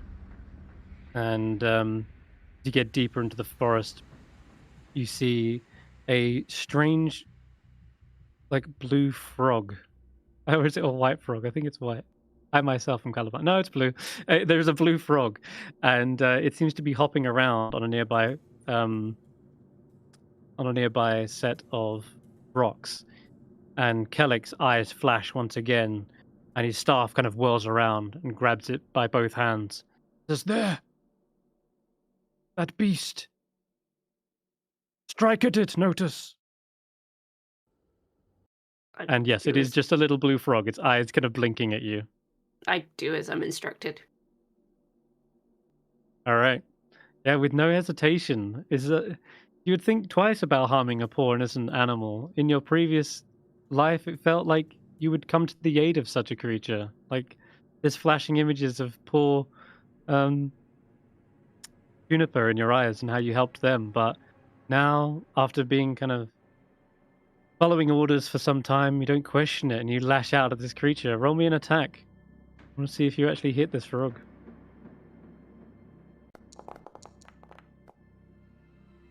Oh yeah, you stab right through it.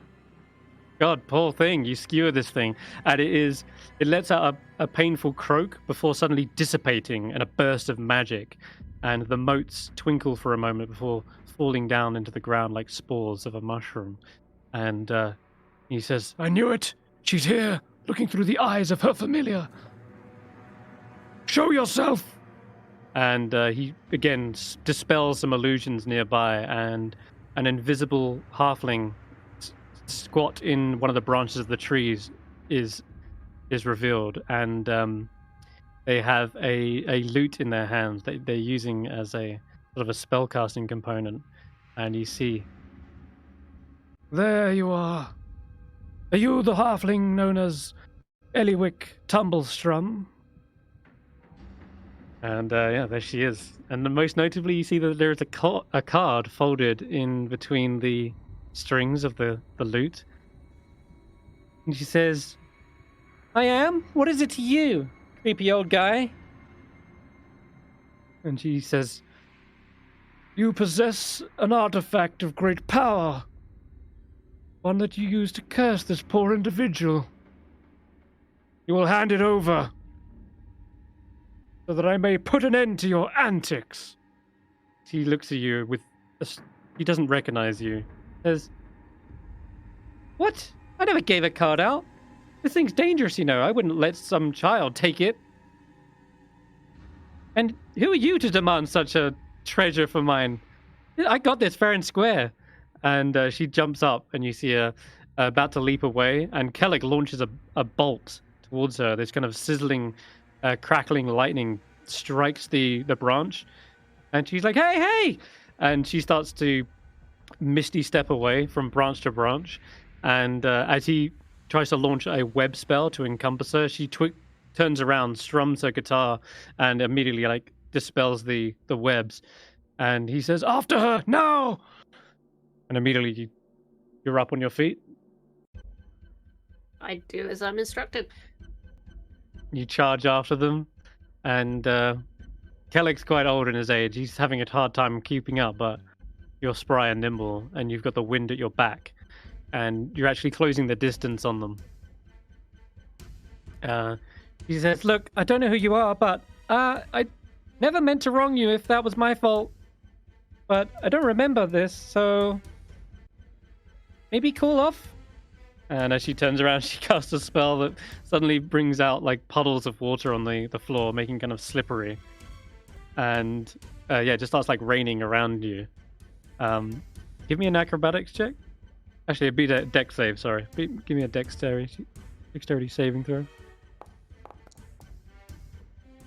Oh dear, that's not That's good. a 9. You find as you're soaked through to the bone, you're slipping on logs. The wet mud is slowing you down, and eventually you come to a trip and a slide, and you fall into the ground, covered in this wet. And Kellic's like, "Ugh, clumsy child!" And he says, "I have to do it myself." And once again, he fires off another spell. But Eliwick brings out this portal and jumps straight through it, and she's gone. And Kellic's like, oh no, you don't." And as the portal's about to close, he reaches out a hand, rips it back open, and leaps through. And he turns around to see you, kind of like laying in the mud, face down in the dirt. "Ugh, useless. I have no further need of your services. You can't even keep up with a small halfling. I've tried." And he says, "But I have no use. I've already found what I'm after." And the portal closes as you see Kellic, like stern, dismissive face once more, and you're just laying there in the dirt, kind of cleaning yourself off for a moment. Yeah, just sort of for a minute. It's almost when the halfling told me to stop and cool down, I just would have automatically done it. So I just like stop in Okay. the mud. And he's not given me any further instruction. So I'm just Yeah, sitting no, he there. hasn't. No, he's abandoned you. I'm literally just sitting Um, there in the mud waiting for instruction. No, or Notus. Without anyone to boss you around, you're just sat here in the midst of the forest, lost. You might not even know your way back.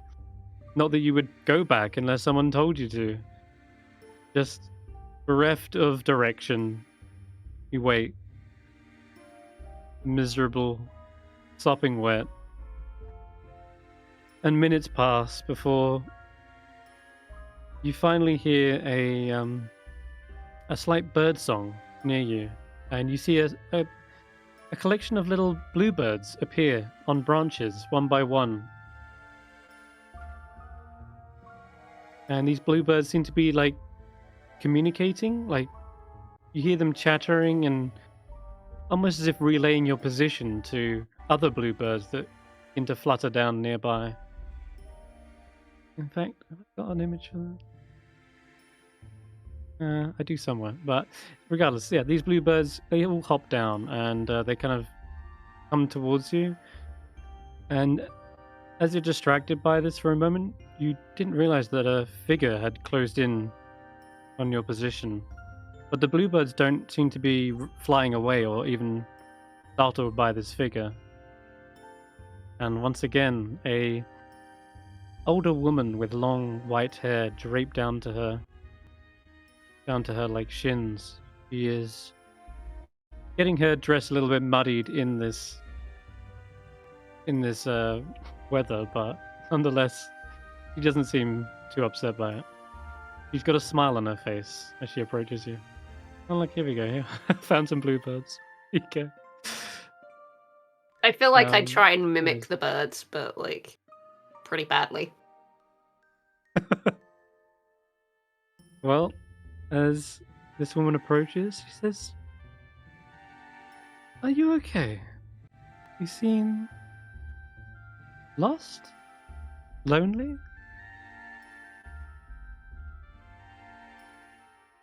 Mm. Waiting, I suppose. Hopefully not waiting for that mean sorcerer to come back. I just shrug. I was told to stop, so I stopped.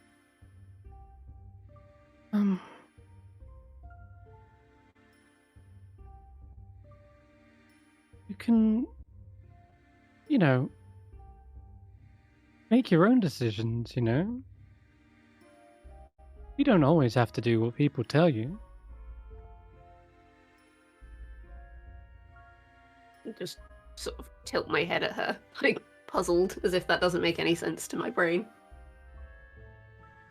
He looks around. You see, perhaps on a nearby log, there's like a beetle that's just like crawling around, skittering, and says, "See? There's no one telling this little bug what to do. And yet, he's wandering around, doing as he pleases." You notice, yeah, it's probably like a little stag beetle. You're just lost in the forest, it seems. Well, perhaps I can give you something that will help show your own desires or emotions.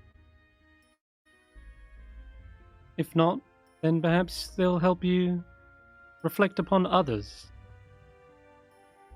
And you see, kind of kneels down to the stag beetle and touches it with her finger, and then as she does, you see the stag beetle kind of scuttles away and hides underneath the log, but there seems to still be a mote of magic on the end of her finger, and then it begins to grow and stretch out and become a full mask, like that of a stag beetle. And it's got that shiny iridescence to it, in the same way the chitinous armor has. And as she holds it up, it reflects the greenery of the forest around you. And she says, "Here, Does it this have is a color yours." when I look at it, or is it grayscale? Uh, I think it might be the only thing that sheds color, because it's that of a magical color to you. It's just that And so, shiny. yeah, it's just that shiny. Everything else is grey, but you see, it does show the green of the forest around you. It's only like a reflection of it, though.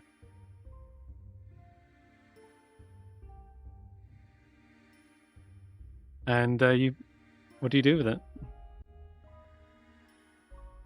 I mean, for a minute, I just sort of stare at it. It's the first time I've seen color in who knows how long. Mm-hmm. Does she tell He me I kind can of take it, stands back up. or It's oh goodness, yeah. She notices your hesitation, says, you can take it. It's yours. Wear it if you please." I do so, as I've now been told. Mm-hmm.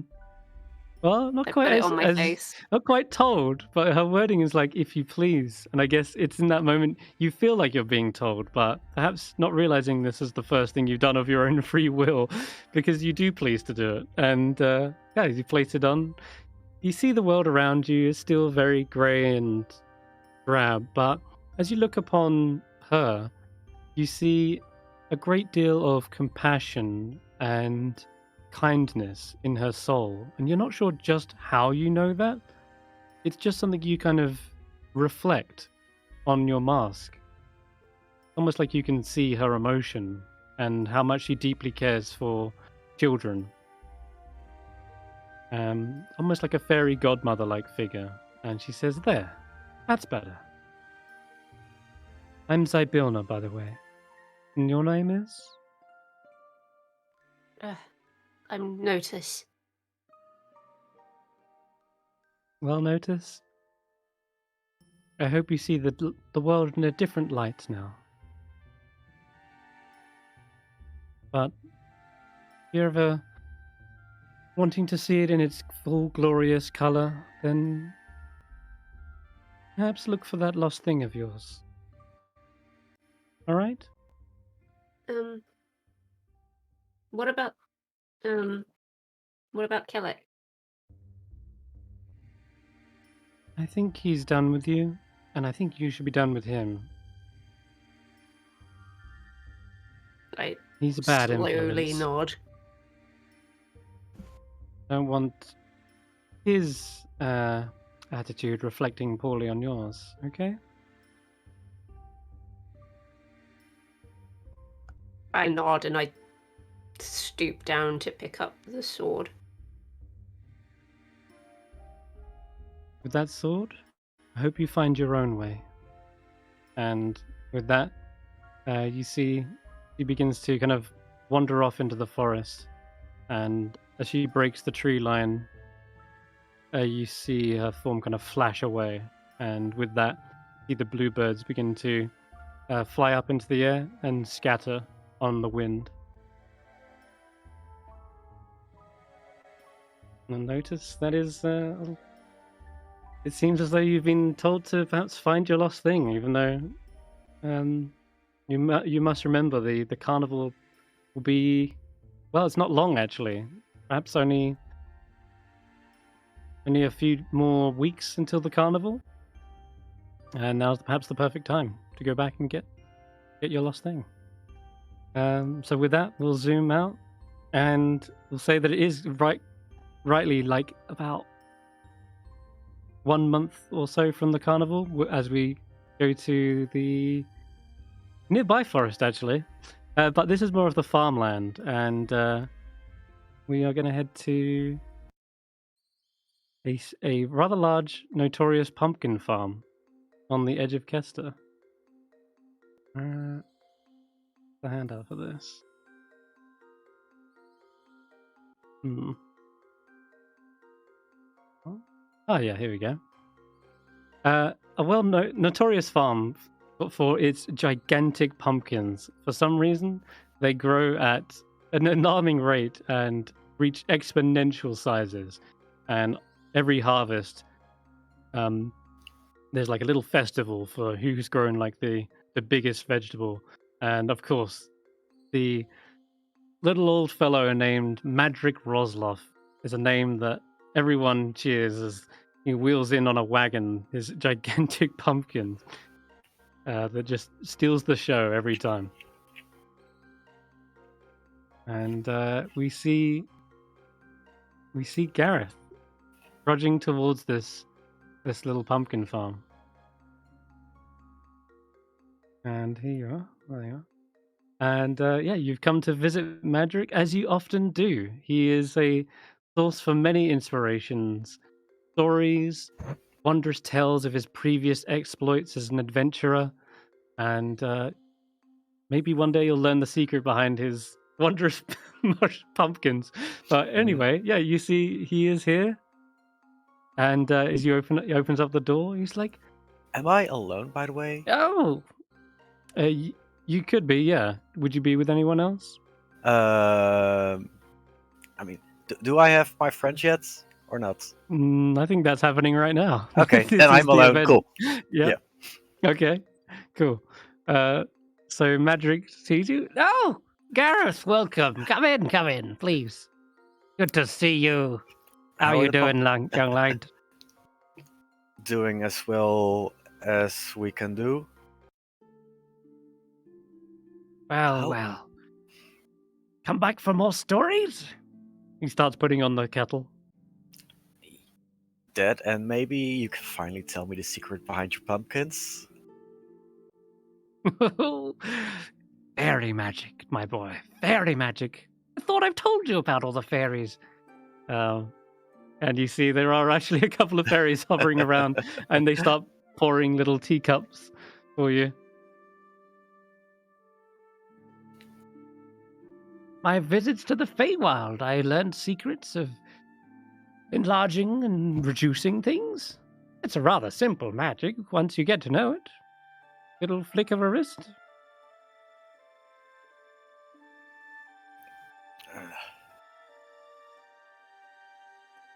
You seem down, my boy. What's up?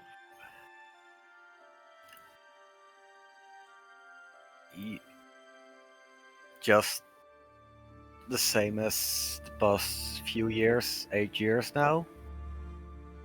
It's already that long. Thinking about your sister. Yes.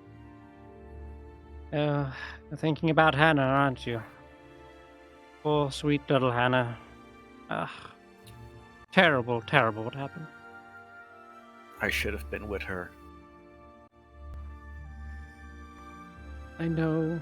Garreth, you can't keep dwelling on this, and you can't keep blaming yourself. If you're this upset, well, why don't you go get her back? She's only over the hedge, I'm sure of it. Over the hedge? You know where she is. She is in the Feywild. I can't get there.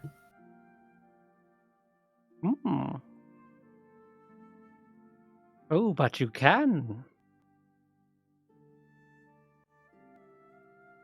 What do He you mean? smirks. A little knowing smile. Well, I wouldn't be much of a warlock if I didn't know how to get to the Feywild now, would I? That is You true. were closer than you think. Tell you what. I'll tell you how to get there. But when you do, I would ask of you a little favor, if you don't mind. See, there's something troubling me as well recently, and can't help but shake the feeling that something's gone awry. You see, I haven't heard back from my patron in some time. she's normally quite, responsive. I mean, the fairies here have come and gone many, many times with important little messages and such, but, well, lost contact with her.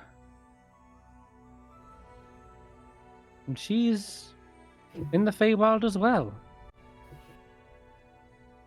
I believe something may have happened. I would urge you to investigate it. She's been good to me. I would like to know she is well before I take my leave, so to speak.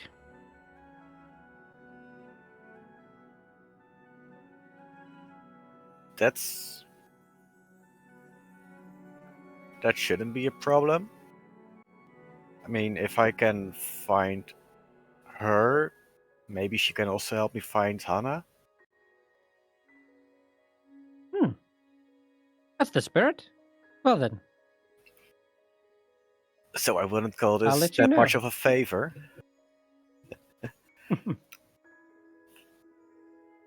Every 8 years, our world is visited by a traveling extravaganza. And you, my friend, know it well. The Witchlight Carnival. Well, it's returning. And it's camping here for 3 days. Except we need the tickets.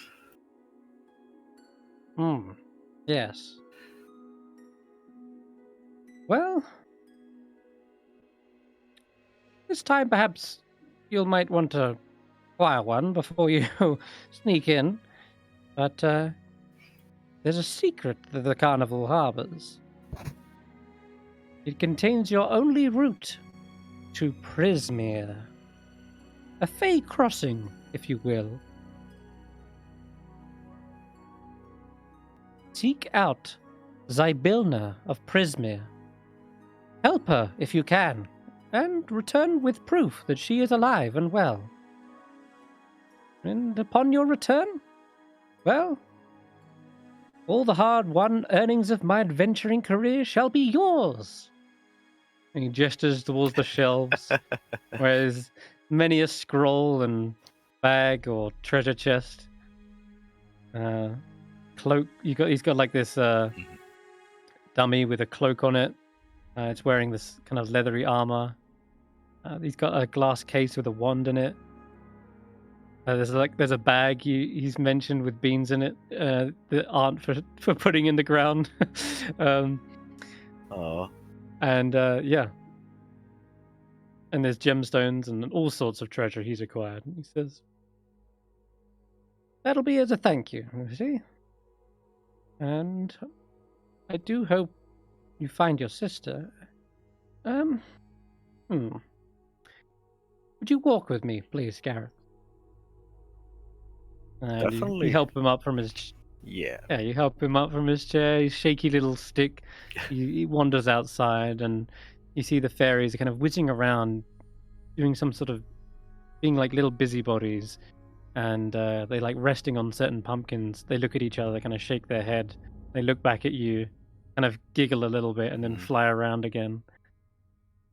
I don't want you to go alone, Garreth. I fear that, well, you might need some guidance in this weird and mystical world out there. They can be tricksy, you see. Perhaps you'll need someone as a little translator, so to speak. You've been coming back here many times now, and I've noticed your emotions, shall we say, have had an effect on the growth of my garden. Do you That's mean not this? to say you're to blame.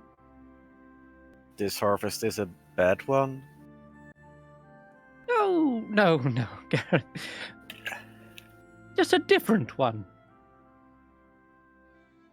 Many Fae are born of emotions, you will soon discover. Both good ones and bad ones. And, well, I'd like to introduce someone to you. And the fairies suddenly flutter around a little patch, and they kind of point and point to Madrick, and then downwards onto the ground. There, up. There they are. Jack, would you come out here, please?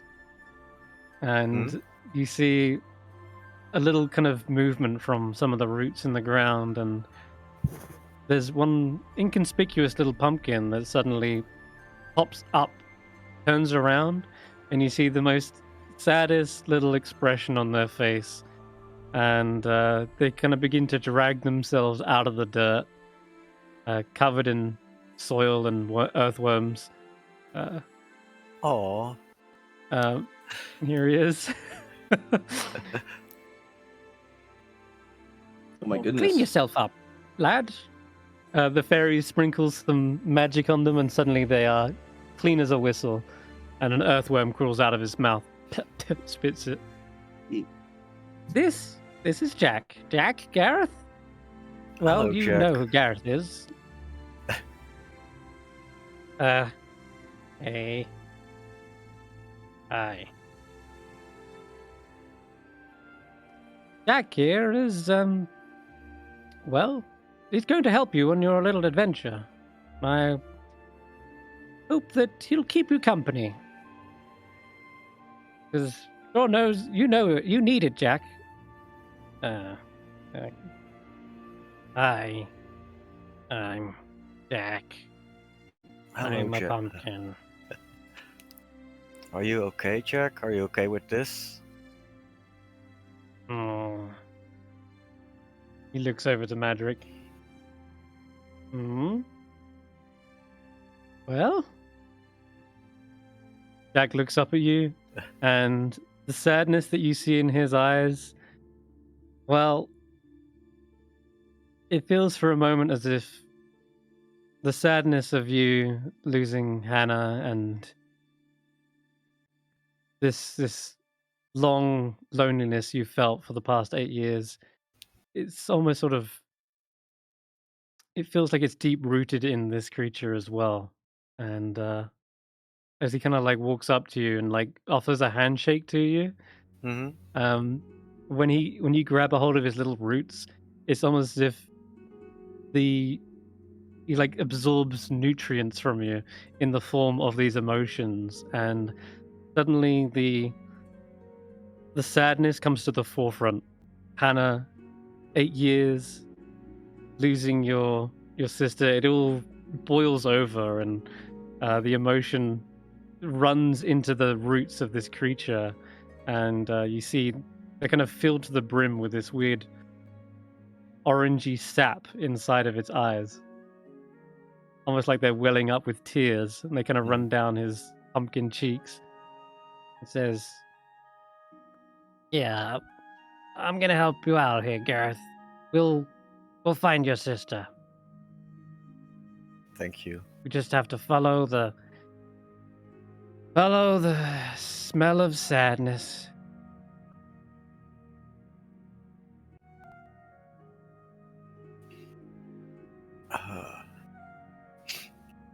Well, there you go. It's settled then. Jack will follow you and keep you company, won't you, Jack? Yeah, I can't wait. It's gonna be great. Yeah. So adventurous. That's a boy. Well, I'm going to go back and get my pumpkins ready for the festival, and you can get ready for the carnival, my boy. All right? Let's Don't let Jack. see. Yes. So let's see if I can find a basket, because I'm pretty sure people will be freaked out if they see a walking pumpkin. Sorry, You see Jack. the fairies flutter over. Oh no, I prefer to be carried. That's good. I don't have to walk. He sounds adorable. He is. Hey, look.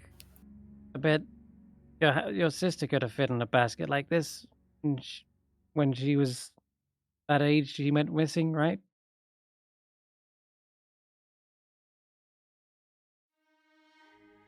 Garreth paralyzes and you see grief bubbling up again. As soon as you do, you actually see a smile stretch across his face, and he kind of like weirdly, you see like drool, that orangey kind of sap drool out of his mouth. Sorry. Okay, I'm full. Bye, Madrick. But yes, goodbye, ta-ta. Good luck out there, Garreth. And he kind of wanders back into the door frame of his house, and he watches you walk down the path before closing his door. And yeah, that's where we'll say the end scene for Garreth. You got little Jack carried underneath your arm, and here we go. We got the full art for Garreth now. Where is it? Amazing. Where is it? It was in Oh. Garthel Cheddar at some point somewhere. Oh yeah, you have shown, haven't you? Well, here, I'll put it again for the stream here. Yeah. Ta-da. There you go. Here we have.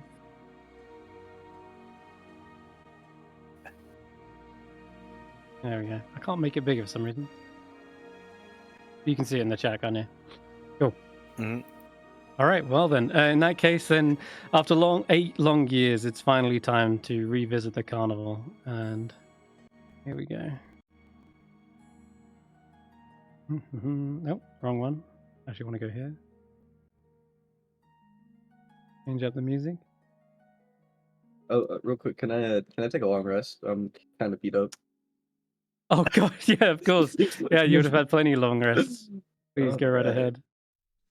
I imagine I probably coming out of the woods would have gone for my job interview in air quotes. A job interview? Yes, I deliberately left that out because I want that to be played out with your characters. Cool. But Yeah, that's here, you know fine. what? This will be good actually. Shall we introduce it as a thing now? Yeah, No, I'll it's do it entirely now. up to you. Well, okay. So you guys,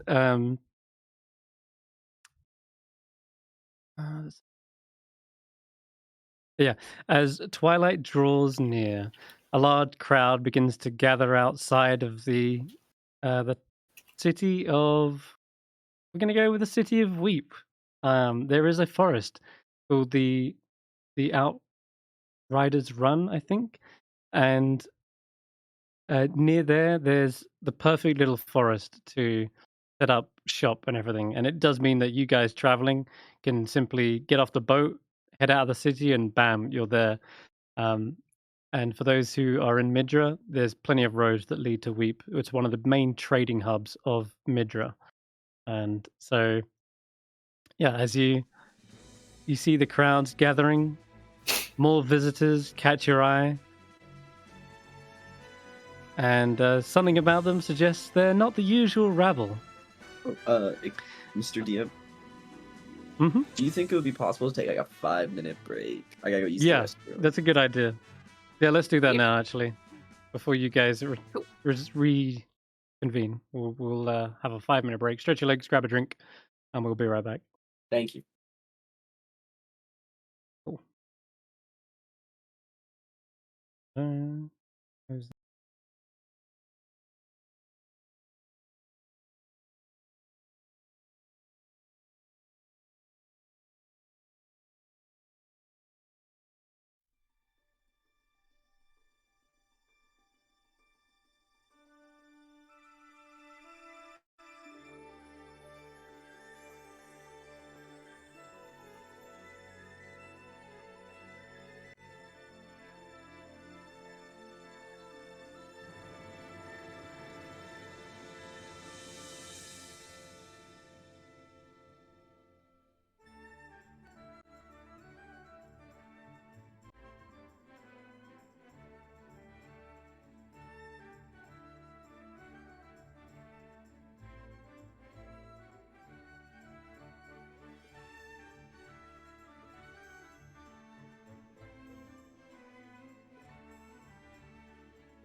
Yep.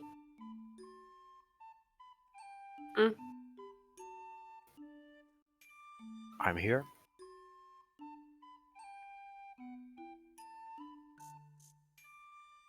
Oh, I'm back as well.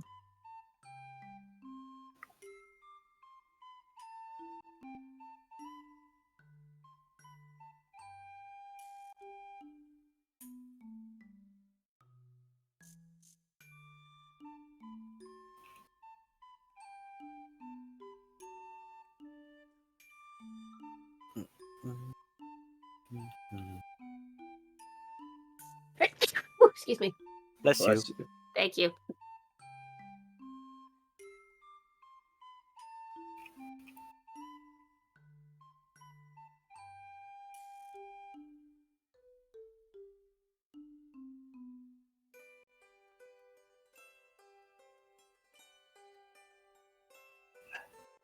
I did ask Ace before the break, but he said he had some sort of family emergency, so that's why I had asked for a break. So hopefully that gets resolved soon.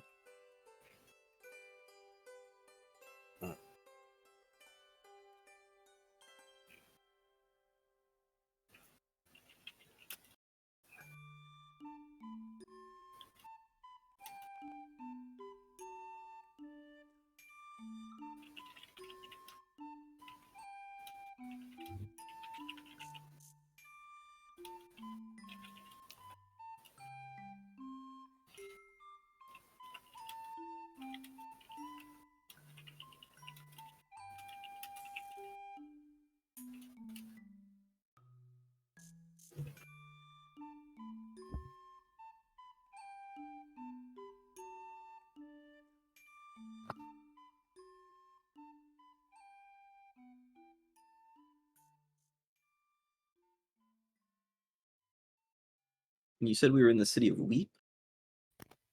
Weep. Yeah. Yes, I'll point that out. It's Okay. on the northwestern part of Mithra, near the water and the ocean waterfall. Yep. In fact, I'll give you a little brief description of Weep. My brainchild. Oh, your brainchild. My This is brainchild. Yeah. My Steph first D&D created Weep. character came from this place. So, In that case, would you have the honor of describing Weep for the audience?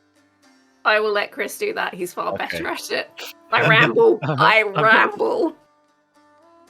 So, the ocean hides many sunken cities. Weep is the only swimming city because it gets its well, it literally is afloat. If you think Venice, it's got like all these canals and waterways. So most people travel via like gondola, and the place is practically sinking into the ocean. But Weep actually gets its name from the waterfalls that run down from Ice Elegy Mountain. And when it drops, it hits a large stone that splits the waterfalls in two, and each pours down either side of the grand cathedral of Raziel, giving the impression of streaming tears. And that's how it gets its name. The city has many waterways, bridges, and towers, making it an adventure every time one travels from one destination to another. The tight position of the city, pinned between Midris Coast and the high cliffs, means that the city expanded upwards rather than outwards. Domed towers spiral to dizzying heights, whilst the undercity is practically drowned under the water level. As such, there are 3 major vertical districts, and each section of the city is named after parts of a boat. As Weep is effectively a floating city, the naming is apt. From top to bottom, you have the masts, which are the towers, the highest of which being the Crow's Nest, where the Guild Consortium holds their meetings. The decks being the ground level, which are split into several different quarters, such as the luxurious promenade deck, known for its lavish lifestyle shops and locales, And pizza and even places. sports its own theatre and pizzas. Yeah, the pieces of 8. It's the, Wow. it even sports. Yeah, I like my everything's fun. puns. It's a pizza place. Yeah, called the There's a Pieces pizza of Eight. joint called Pizzas of Eight.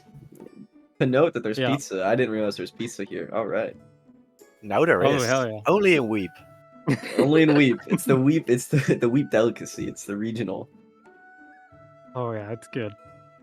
And below that is the freeboard, which is a dark, damp underbelly of salty sailors and roguish pickpockets. Go any deeper, and you might end up in the drafts, which are the last vast sunken catacombs, which now act more of a sewerage system than it does a graveyard. Most other notable locations include the road from Midra leading to the portside cullis, the main gate, is known as the Ride Out Run. There you go. I was close. The Ride Out Run is where you guys are actually just probably heading right now, heading towards the foresty area. This one right here. This road. Yeah, that's the one. Yeah. All right. And the forest is this little area here. And in the city is surrounded by a high wall called the Gunwale. The Figurehead Harbor sees an abundance of trade from dozens of nations, from the deserts of the Claude Coast to the floating rocks of the Stratus Archipelago. And at its center sits a historical marvel, the statue of Raziel, Angel of Wisdom and Mysteries, Guardian of Lawmakers and Law Enforcers. We Pudlians revere him. Yes, they're called We Pudlians. They are not. We Pudlians. They are totally. Yes, We Pudlians. No. I've always hated They the fact that revere- he's called them that. Dear. They revere him by many names. However, amongst his fellow angels, and ones with wider knowledge, he is Raziel, Keeper of Secrets. And the statue does indeed depict him holding the famous book of Raziel, said to contain all knowledge and every word spoken by the All-Father, Helios, which effectively think like the Morning Lord, Pelor, but sort of a homebrew variation. So he is like the Bible. I can go on. Not the Bible. No, not quite. It's known as like the Book of Secrets. Is it like It the doesn't. Emerald Tablets and stuff? The Book of Secrets? Or is it something else? It doesn't contain rules and Oh, okay.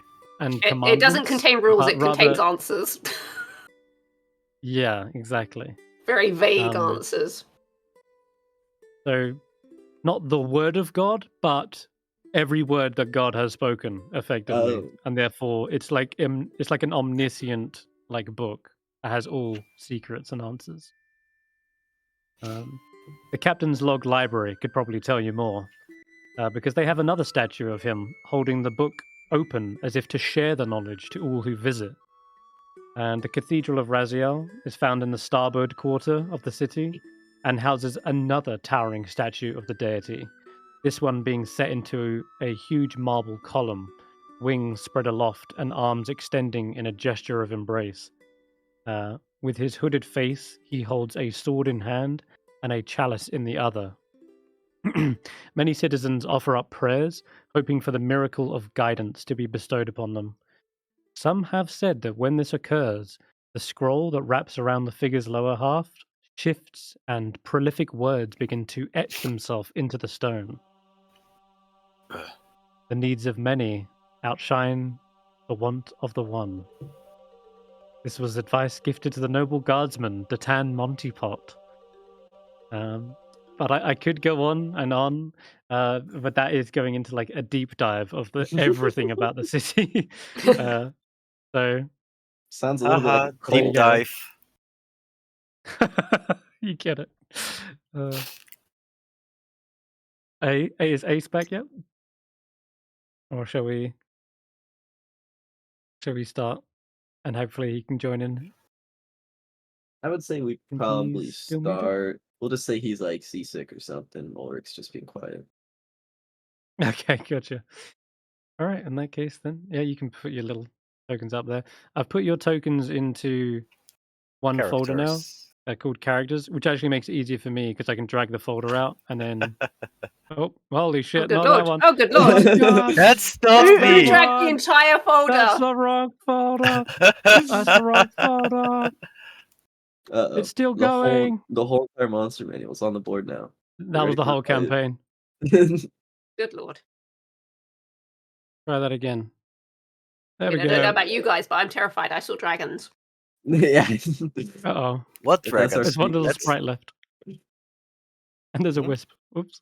If that's our future. Yes, there was dragons. Whew. There Thankfully, were no that's actually not a dragons. spoiler because I put that in for another character's backstory.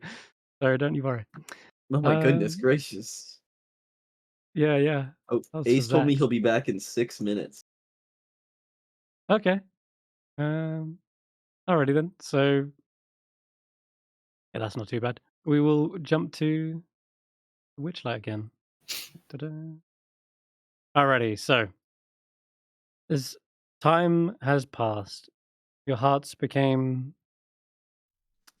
less heavy, and you gave less and less thoughts those childhood events. That's all. Now, for reasons you can't explain, the longing to retrieve that which you have lost has resurfaced, as though an old spell has faded away, allowing you to feel the loss as sharply as if it happened yesterday.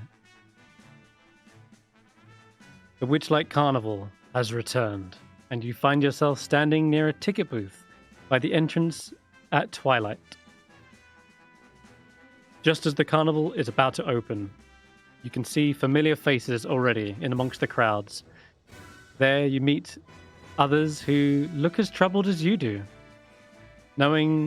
Without knowing how or why, you sense that each of them has lost something as well. And perhaps fate has brought you back together once again. And here you go. Here's the other art of the carnival arriving. Mr. Witch and Mr. Light swooping down on a chariot of butterfly wings and horses. I can't help but think that looks like Santa Claus. Yeah. Ho, ho, ho. He's here to steal everything you And, hold dear. Yeah.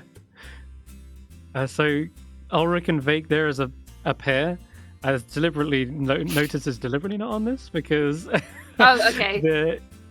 That's all right. You guys see Garreth, and Garreth sees you. What do you say to each other?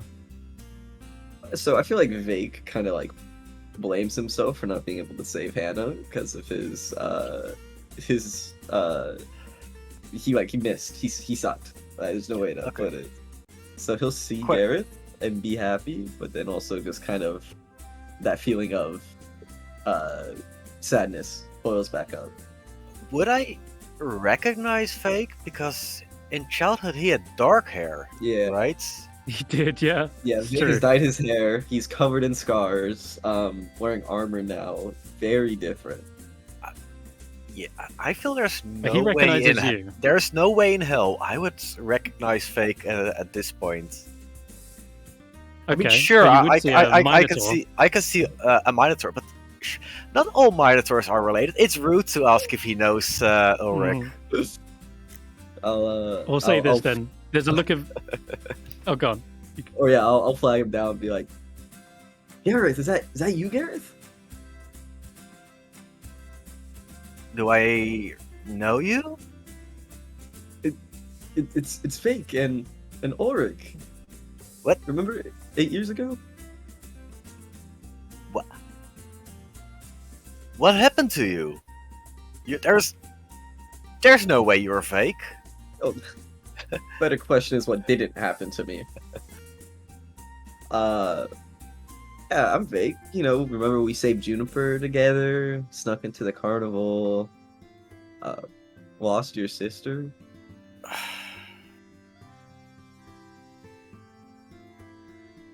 Are you also here to look for what was stolen? Yeah, seems like all roads lead to the same path, huh?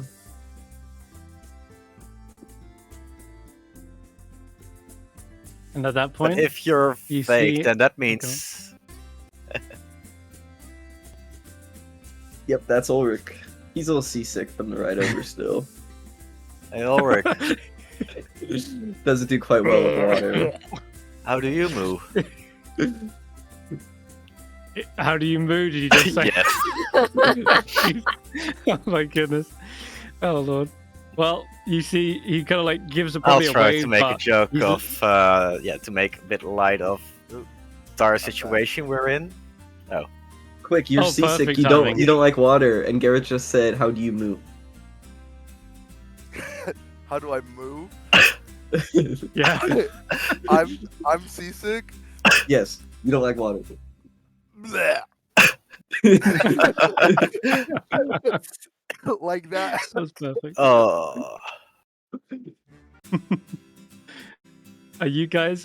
Just as you're throwing up, you see a couple of shiny paladins approaching. Well, maybe one of them's a cleric. Hard to assume. Strongheart, the paladin, is within your periphery, Vaike. He probably doesn't recognize you either, but alongside them, could you give us a description of Notus now in their adult form? So for the most part, like Young adult. the wild blue hair is still kind of freely floating about. The mask she wore the last time you saw her is like it's replaced with something different now. It kind of looks like she's basically got a scarab beetle on her face. But you can still sort of see like the hollow areas where her eyes should have been. For the most part, her clothing is quite simple and plain, but around her belt she's got the sewing threads and like attached are just like random swatches of fabric. Just really randomly. And then she's got a rather large sword attached to her back. Awesome. Yeah. Actually got the full art I here. assume the eyes are there it is. distinct enough to recognize her. If you The could see lack of them. eyes is, I think, distinct enough that probably haunts people's nightmares. Never forget those eyes. Perfect. As I see And Goodheart, I'll just like turn around so he like Strongheart? doesn't see my face. Or Strongheart, yeah. Turn around so he doesn't see my face. And just like avoid. All right. Can I He- clean up Yeah. the mess Ulric made? The mess. Oh god. Wait, yeah. where Okay. is- How do you do that? Why does it not work? This is how we do it. Brilliant. And what does that look like? What does your magic manifest itself as? How do I describe it? This is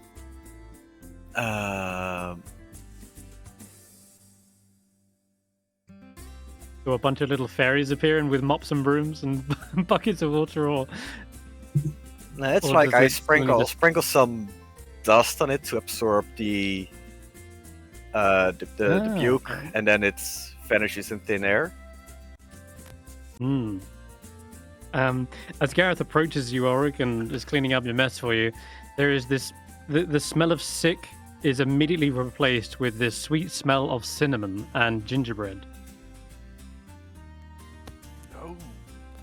He's taking this big sniff. He's like, oh. We're like just at the carnival right now. Sorry, I. Yeah, we're That's all outside right. of You're it. just on the. Mhm. Yeah, you're outside of it, on the road to it. Okay, perfect. But it's not in the same town as last time. Nope. It's Ah. outside. It's outside of this town called Weep. Okay. Well, that's a neat little party trick you got there, Garreth. It Well, helps in the house. So, Strongheart is talking to you, Notus, and says, "All right. This wasn't my first idea, but Mercian and I have been talking, and she thinks it's a good idea that you have some time off, enjoy some relaxation, and well, you've been working really hard. Your training is impeccable, and we trust that you'll behave yourself. Mercian's like, just go have a good time, Notus, is what he's trying to say. Take a load off. Eat whatever you want. This is your cheat day. And, yeah, you don't have to swing your sword at something anymore. You can, have fun, play some games, meet other people, make some friends. Right, yes. Just sort of stand there for a minute. I'm just like, and like I kind of like almost tilt my head as if I'm trying to see them a little bit more clearly. And there's like a flash of like yellow that goes across this mask. Is this a test? I feel like this is a test. Notus. It's not a test. It's just, well, a long time ago I made a mistake, and I pushed someone too hard. And, well, I never saw them again. This is an opportunity to sort of right that wrong, and I just want you to, enjoy the world. Not treat like everything is an obstacle for you to overcome or a test to be beaten. This is simply your day, okay? And hopefully, by doing this, it means you'll come back to me. What's the saying, Mercian? Yeah, you let a bird out of its cage, and if it flies back, it means that it's, it wants to be with you. That sort of thing. Okay, so my instructions are Have fun. Have fun. Yeah, enjoy the day, and then try and come back to us afterwards. No, do come back to us, please. okay. I can do that. Right? Yeah. I say it like I'm like I intend to sound confident, but it just kind of comes out as like, yeah, I can do that. I can do that. Strongheart has like this worried look on his face, as if like you're gonna encounter some sort of horrible thing. I can be like the other people. I can do this. Yeah. Let's trust her, okay, Strongheart. Good luck, Notus. Have fun. And you Fun. as I you're just walking repeat away, the word fun to myself as I walk in. yeah. Fun. And that's when you encounter the rest of your troop. There they are. You notice, you see the rest of your crew, your old friends, and they notice you. Notus has the same mask, but now it's shiny and iridescent, and it reflects a kind of wonder light, the fairy lights of the carnival reflect in it. Whoa. Notice Now that- your mask is shiny and iridescent.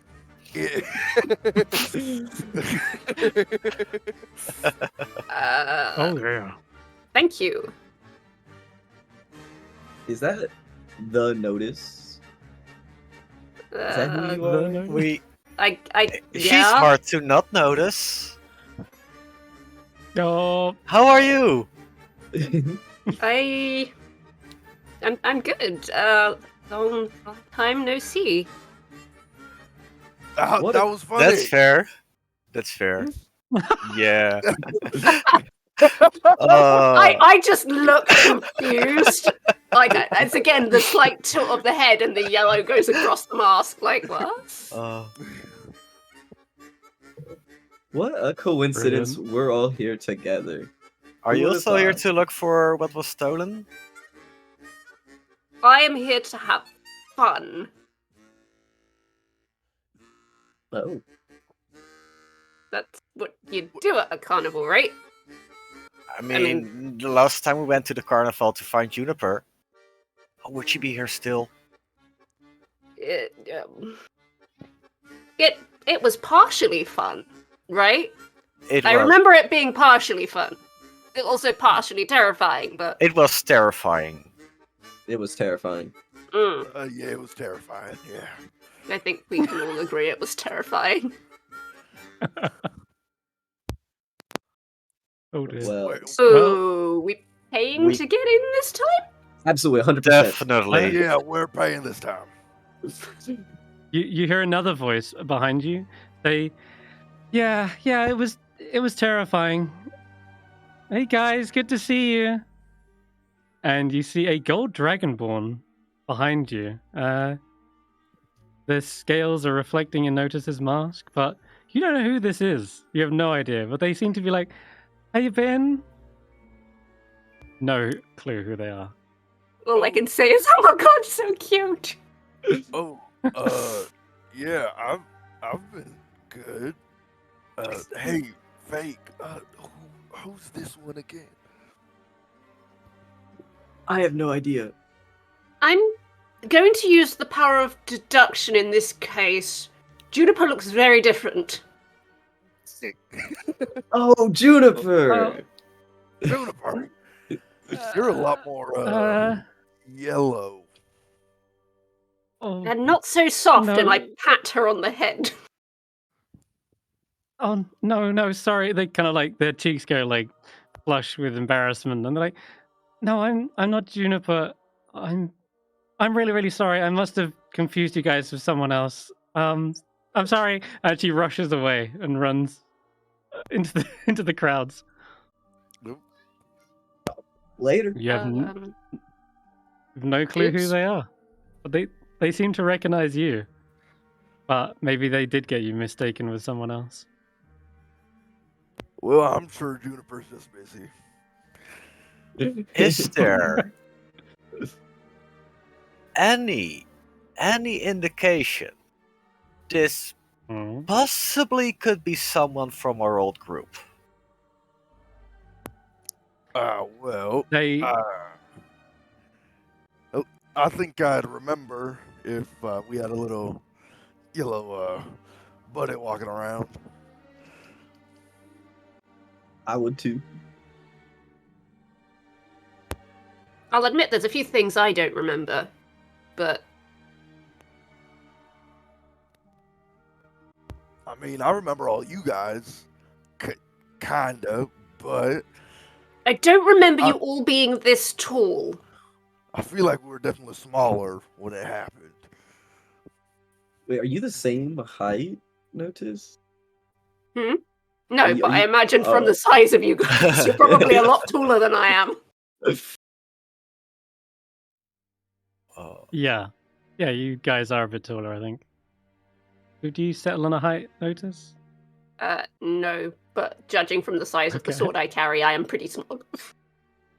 Okay. Or it's a big sword. I haven't set Or a it's a big- height Yeah, yet. that's a decent sized sword. It's Yeah. or at least it could Cool. be. Well, thankfully, during this moment of reunion, the crowd and the queue has died down a bit, and you guys are able to approach the ticket booth. Hmm. Question: And there, yes, does Jack count as a person that needs to buy a ticket? they look like a pumpkin at the moment, and no one else has none the wiser. Because they haven't introduced themselves, you haven't introduced them. Everyone just assumes that they're a pumpkin in a basket at this point. Yeah, but Jack still is a person, and I know the rules of the carnival are very tricky. That's true. In which case, you'll have to use your own discretion. Yeah. So, Can I roll my height real quick? 1, 2, 3. yeah, I mean, sure. 5. Or you could just decide what it is. Either one. Everybody roll for height. How does it work Go for for it. humanoid Oh, humans again? Humans, it's 4'8". So you start at 4'8", and then you add 2d10. /R2D10. Oh. Not even I knew that. Well, there you go. 17, that's 1'5", and a 4'8". That's 6'3", right? Oh my god, massive. Did I calculate it correctly? I got 15. Possibly. You're hella tall for a 20-year-old, that's for sure. I don't know. He It's the didn't same take height a as my peek. older Oh, brother. but yeah. it's my fairy tale heritage. No, there you But Jack is the beanstalk. go. So Uh, there is, a large ticket booth. A silver statue of dancing fairy is mounted on the roof of this ticket booth and surrounded by fluttering butterflies. The booth is decorated with an animated depiction of the night sky, with shooting stars across it. And there's an elderly goblin perched behind the ticket counter, peering at you quizzically through a spyglass. And he lowers it for just a moment and calls out to you. Greetings, fairgoers. Fairgoers, you could say. Greetings to you, I am sir. Nicholas Midnight. Welcome. Here we go. There's an art for him. Oh, You see, there's a little tiny clerk behind him, perched on his ear, holding a little registry, perhaps. All right. So, tickets, everyone. It's 8 silver pieces a ticket.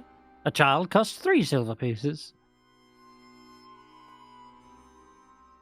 May I get a ticket, a regular ticket, and a child ticket, please? Right? What? A what? Just You'll have to to speak be up. Sorry. I'd like 2 tickets, one for an adult and one for a child, please. Right, you got it. You see, he hands you the adult ticket, whereas the little pixie hands you the child ticket. There you go. And you hand over the gold. How much would that be in gold? Sorry. One Plus, would be like 1 Was it- gold and 1 silver. if I do this, would it work? And he picks up this ornate wooden box with a silver clasp, and the monogram NM contains one ticket for each of you. These tickets are interesting. They've got little stars along the bottom, and I'll show you some art for it. But basically, he explains each ticket has a little punch you can use, and each ride or attraction uses up 1 little star. So you got 8 attractions that you can use this for. There you go. Thank you. Oh, ooh. Snail race. Yeah, there's the snail racing. The snail racing. That's a favorite amongst many fairgoers. Do stop by the Big Top Extravaganza. Happens at usually about halfway through the carnival. So don't miss it. are Hurley and Burley still doing their act there? Burley? Yes. Burley? That's a sore subject. Oh. No one... I'm surprised you know them, but I'll no walk one's up. seen Hurley for a while. I'll walk up and be like, "What happened to Hurley?" Oh. Sorry, kiddo. No one knows where Hurley's gone. He disappeared some time ago. How long ago? People think he ran away, but... Oh, goodness. Hmm.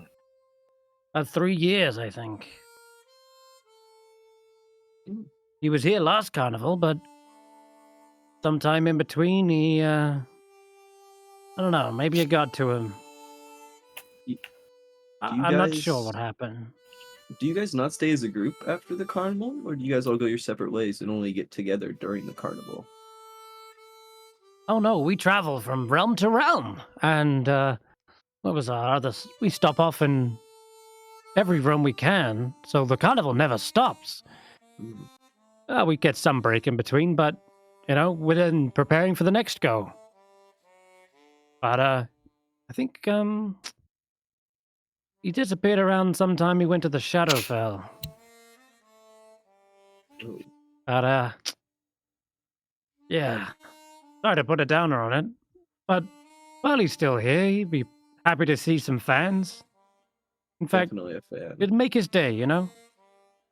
Mm-hmm. I'll cheer him up. And Can By I the get a way, ticket there's for you? some loose children over here. Ah, yeah, they're Goodness sneaking me. in. They're sneaking in. Hey, Again. get them. Early. Get 'em. Yeah, how did they get there? Yeah, I'll That's take funny. a ticket. Then I'll put down the 8 silver. Which I gotta like. You got change for a gold? Sure. Here you go. He hands it to you. And you can add like 2 silver to your inventory.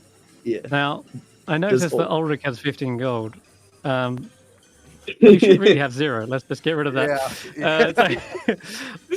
Well, we should just get rid of that. Just, let's say as you're crossing the bridge, it just drops into the water and Oh. swims away.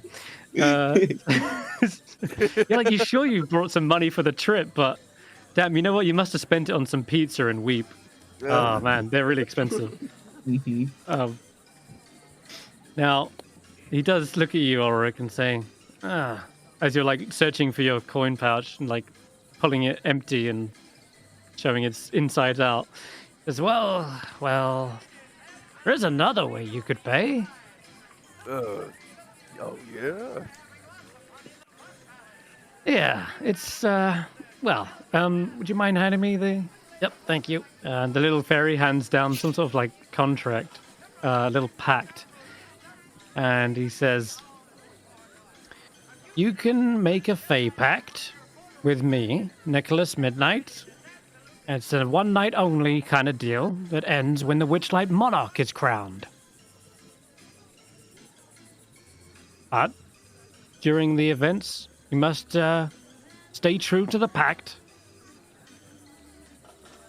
And if you break it, well, it's as bad as like, you know, losing a ticket, right? Mind if I check it? You can. You had little tiny contract, probably about 1 inch wide. You can have a read.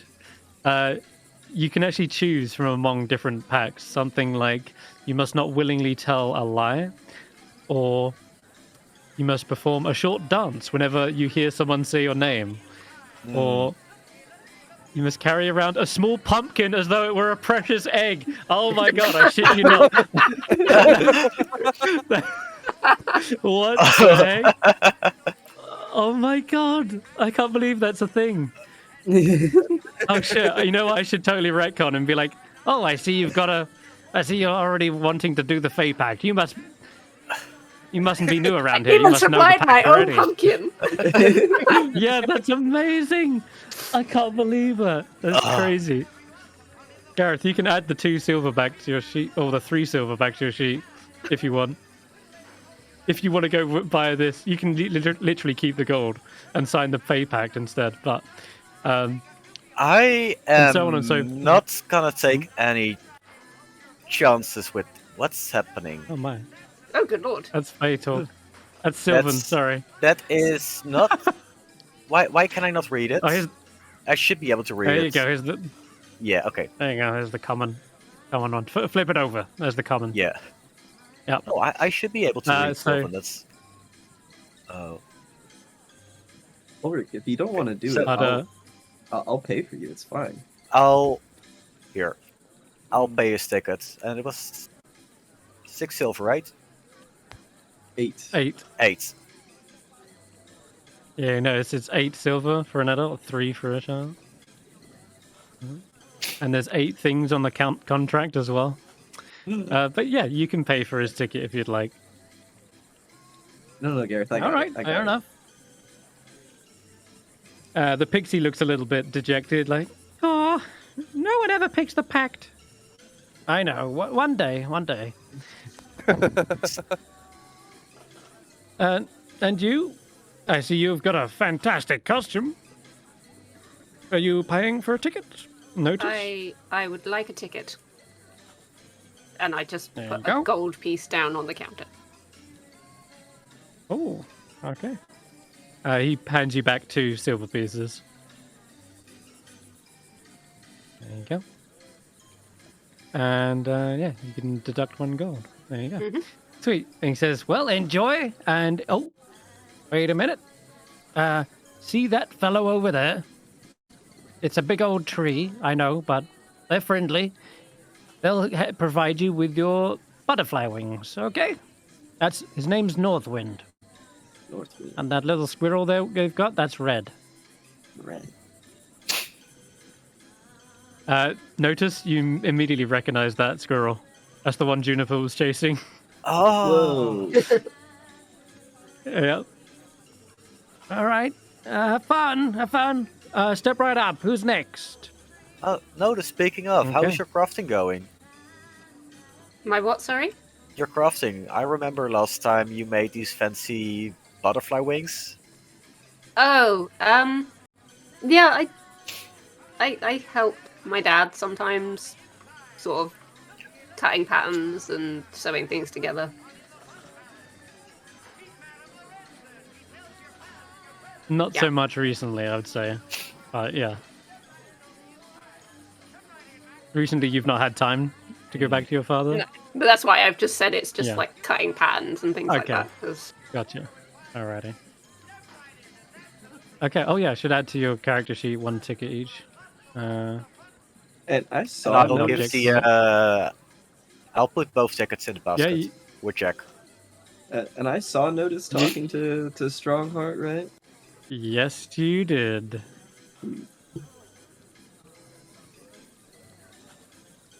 Okay, there you go. You've all got a ticket on your character sheet.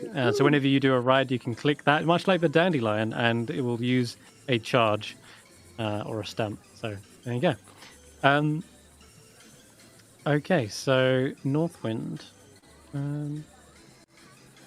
Northwind is this rather large tree folk by the looks, or maybe they're an awakened tree. You're not quite sure. You've really never seen something so mystical.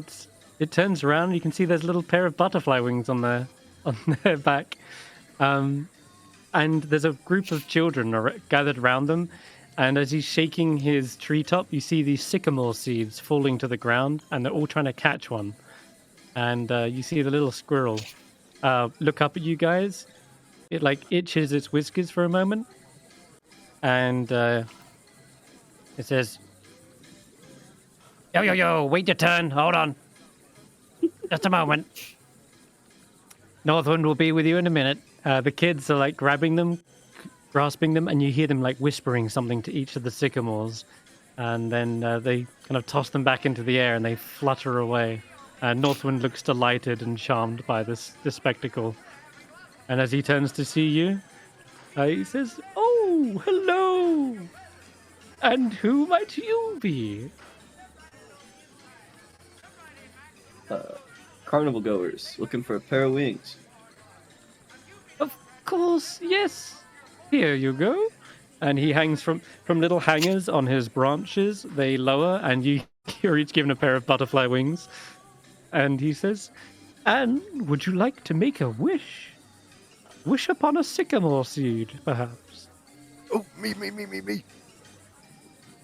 All right, catch as them well. if you can. Oh. And he shakes his big branches, and you see leaves and sycamore seeds fluttering down amongst them. And I think everyone has to roll an acrobatics check. Jack, you want to help us? Oh, yeah, he kind of lifts himself up out of the basket. Ooh. Not too Acrobatics, you hard. say? Mm-hmm. Carnival events. No, here. can I make like a what gentle do we get? gust to try and guide them down to us?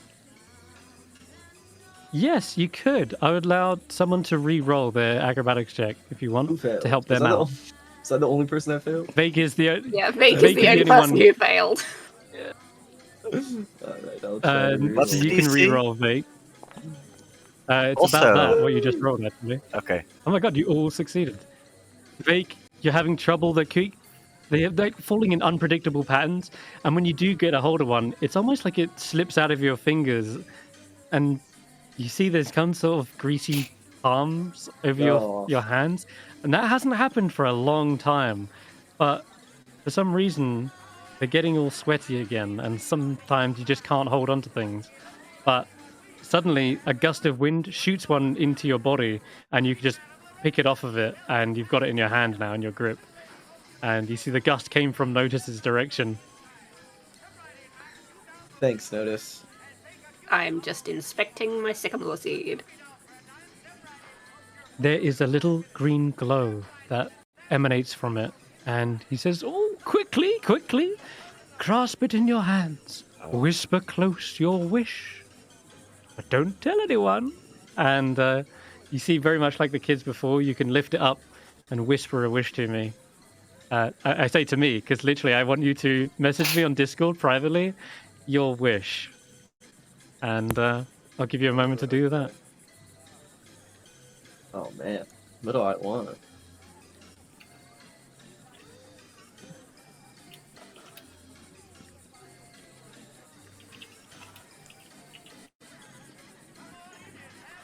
You know, I gotta have this tune on for Northwind. Basically, his theme song. Jack has his own wish that you can decide, right? Oh yeah, okay, sure. And Jack got a 13, didn't he? Yeah, he did. Nice, Yeah. Good job. Also, Jack also has that dimensional rift thingy. I'm not sure if that's That's to true. make He it could have used stealthily. something to help himself out. yeah. Oh right, yeah, stealthily. Cool. You know, I've been looking for the notes for the longest time. Notes? Yeah, for this actual encounter.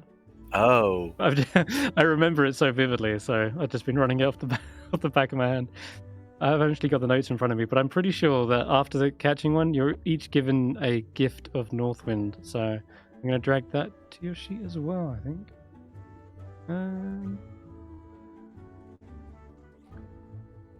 Have a look. Level locations. Level hand. Do the viewers know what happens if you catch the acorn? No, yeah, you definitely get I'm to looking. make a I'm wish, looking I at know you, that Jamie.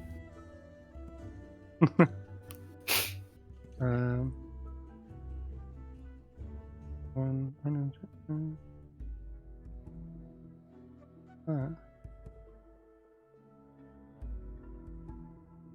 But it's anyway, giving you a time to. Oh, I found it. Cool, perfect.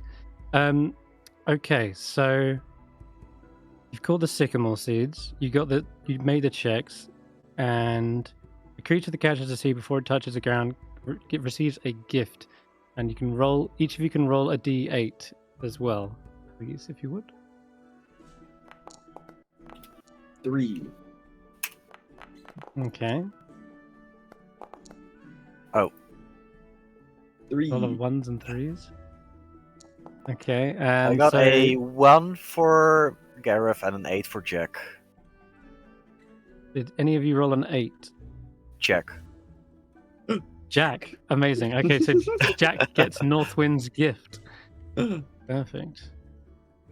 There we go. I've added that to the sheet. Basically, Jack gains a D8, and anytime they make an ability check, they can roll the D8. And As, that's it. Once you've used it, it's gone. Inspiration, you mean? Yeah, it's like Okay. yes. The bardic inspiration, I mean. Think of it like that. An ability check, mostly though, not an attack roll or something like that. Cool. So that's Jack's, and then we got a 3 from Notus. A lot of you rolled the same sort of result. Yeah, 1s, 2s, and 3s are all the same thing. I tell you what. You can re-roll, Garreth, because you got a 1, and I just want to see if it's something different. It Okay, is we'll go with something that. different. All right, so those who got 3s and 2s, you gain the following personality trait until dawn, and that is you are easily amused. Any character, yeah, well, exactly like that. You can't help but you can't help but childishly giggle occasionally from time to time. It's just to spread a bit of cheerful joy from one another. Perfect. Perfect. Okay. Then, Garreth, I'm going to say you also gain Red's gift. Red's gift is not as good as Northwind's gift, but it's still good. There you go. You gain a D4, and this can be added to one ability check. Yeah, so similar to Northwind's gift. So this There is you go. like guidance for abilities. Yeah, exactly. It's a guidance you can use anytime on this carnival. Oh, So we've got guidance and super guidance. yes. And he says, I do hope you little sproutlings enjoy the carnival. Go on now. Make like a leaf. And leave. No, don't leave the carnival. Like, go over there. That's what I mean. It's like make like a tree and leave. Oh, Definitely yeah, laughing that's at the the one. bad joke. And don't forget where's the big Lost and Found again? big top extravaganza. Oh, just to your right, actually. Yeah, you can head down there, and you'll see a stool. Do we want to head to the You want me Lost to and show Found? you? Let's say hello to Durgan. What a fantastic Oh, idea. yes. Tattoos? Oh, All man. right. What? I want to go get a tattoo. Now, Can this we all is- get matching tattoos? Yeah. Oh my god, that's Where? What? down here. Tinamid's tattoos. Wow. Where is it? Oh! Cinnamon tattoo. Okay, There you go. we can do that in a Hang bit. on. Yeah. Let's all get a And now Juniper tattoo. I can finally really hand the reins over to you guys and not lead you as much now. This time you can choose where to go, and I'll react to whatever it is you guys want to get up to. Lost property first, was it? Yeah, Yeah. that's Do we wanna- that's Perfect. where No. Durlagron and Juniper were last time, right? Mm-hmm. Yeah. That's Do we right. want to do like business first and then have and fun? Star.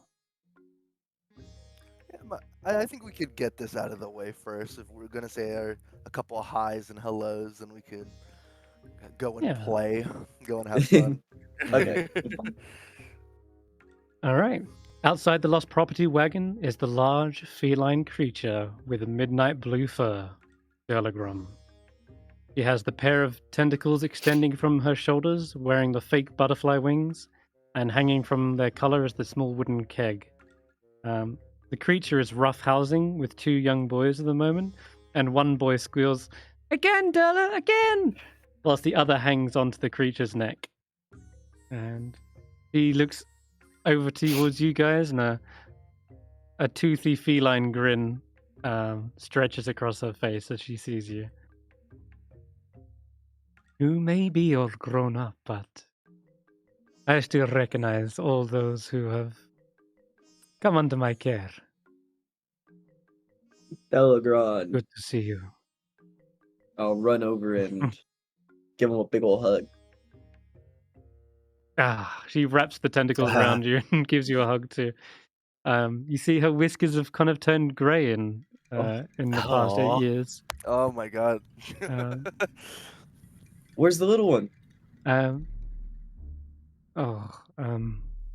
You mean Star? Yeah. There's suddenly a somber expression over her face. I'm sorry, but Star has gone missing. Is this connected to? Is this Hurley? when Hurley disappeared? Yeah. I'm sorry to say that I don't know when Hurley went missing, but I heard that Star, I think she disappeared inside the mirror maze. He was chasing her, a friend of mine, a little boy, Vero. He was up to no good. He got away from my my protection. What was the name? Sorry. Vero. Euro. Did he also go Yeah. missing? No, Vero, I found him again, but, well, as it happens, yes, Vero is missing right now. If you could quickly have a look for him, I don't want the same fate to befall someone else. You can all make perception checks if you want to search for Vero. Looking perhaps nearby on the smaller stools. Are you sure this is in common? Oh wait, Yeah. Yeah, Delagron let knows me common. check because. Oh, you have Oh, cool now it is. dice. Now it is in common. Now I can read it. Okay. So yep, you spot Vero. He's a little boy with a red cap on his head. He's hiding behind one of the candy stalls. You find him. It's not too much trouble. You find him within a couple of minutes, and she is very much relieved and says, thank you, She's so grateful that she says, many years ago, I think now, my cub, Star, he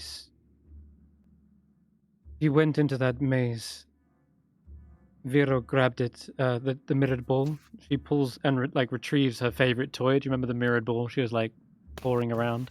Mm-hmm. He was chasing after Vero, who grabbed this, and well, I think she thought the mirror maze might hold it, and she wandered in and never came out. Hmm. I'm very sorry to hear that. Sure that she's somewhere still. Might she be? Perhaps she's with Hannah. Yes. He kind of gives a little kind of hopeful smile towards you, Garreth. In fact, if you could, he hands you the mirrored ball. If you find her and my cub, please give this to her. She will know to trust you.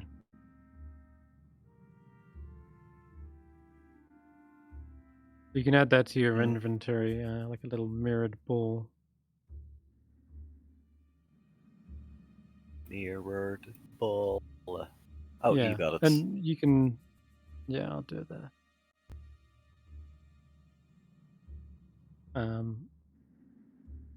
But if you are ever in the realm of Fae, then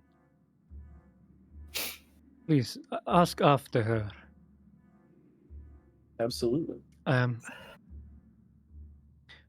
I'm That's gonna be a pleased to long see list you. of people. Yep, I know. There's a lot. You're already gathering side quests. 3 missing It's gonna be a people? long I list. already have a Yeah. list of 3 people that I had a list of 2 people in the Feywild that I'm looking for, and the Star is the 3rd one. It's a big theme. Yeah. Missing things, people, etc. She says, "But who am I? Bringing the mood down." She looks over her shoulder as she says this and looks towards like the big top extravaganza near the staff area. She says, "I should lighten the mood. Please, if you still got those dandelions, you can use them on the stalls. Otherwise, I can give you newer ones. Do we still have the Perhaps finish off the. dandelions? You I do, definitely yeah. don't. But no, probably not. But she retrieves the dandelions for you, anyway, and hands them to you. If you want to go full circle and fulfill your childhood dreams, then the small stalls await you. Otherwise, if you're adult, you're all grown up now. Perhaps you want to go visit some of the bigger attractions. Hey, you might be Uh, tall enough for the rides now. Delgren, I did have one more question for you. Of course. So we didn't come back just to enjoy the carnival. We're all looking for what we lost the last time. Do you have any ideas where to start? You said it was a coven of witches that took our items? The thieves, yes.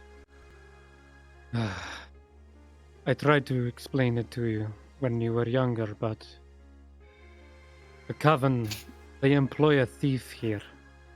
They visit the carnival to steal from the ticketless victims. These thieves, well, they come and go as they please somehow. But their mistresses are clearly off in some other realm. However, the carnival staff, including myself, Mr. Rich and Mr. Light have instructed us to ignore them. Much to my chagrin, as you can imagine.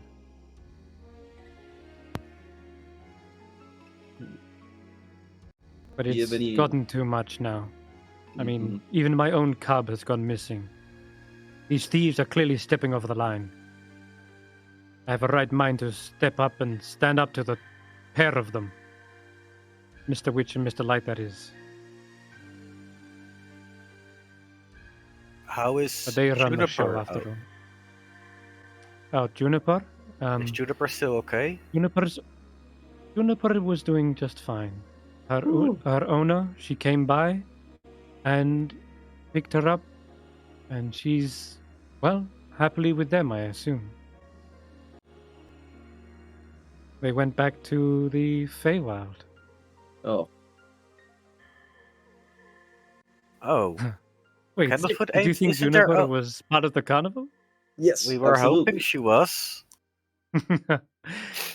No. She does know several of us, and her owner, she often comes by, and she's always by the dragonfly rides normally. She loves to see them. She helps out with the rides and such. But no, I don't think Juniper is here this year. Oh. All right.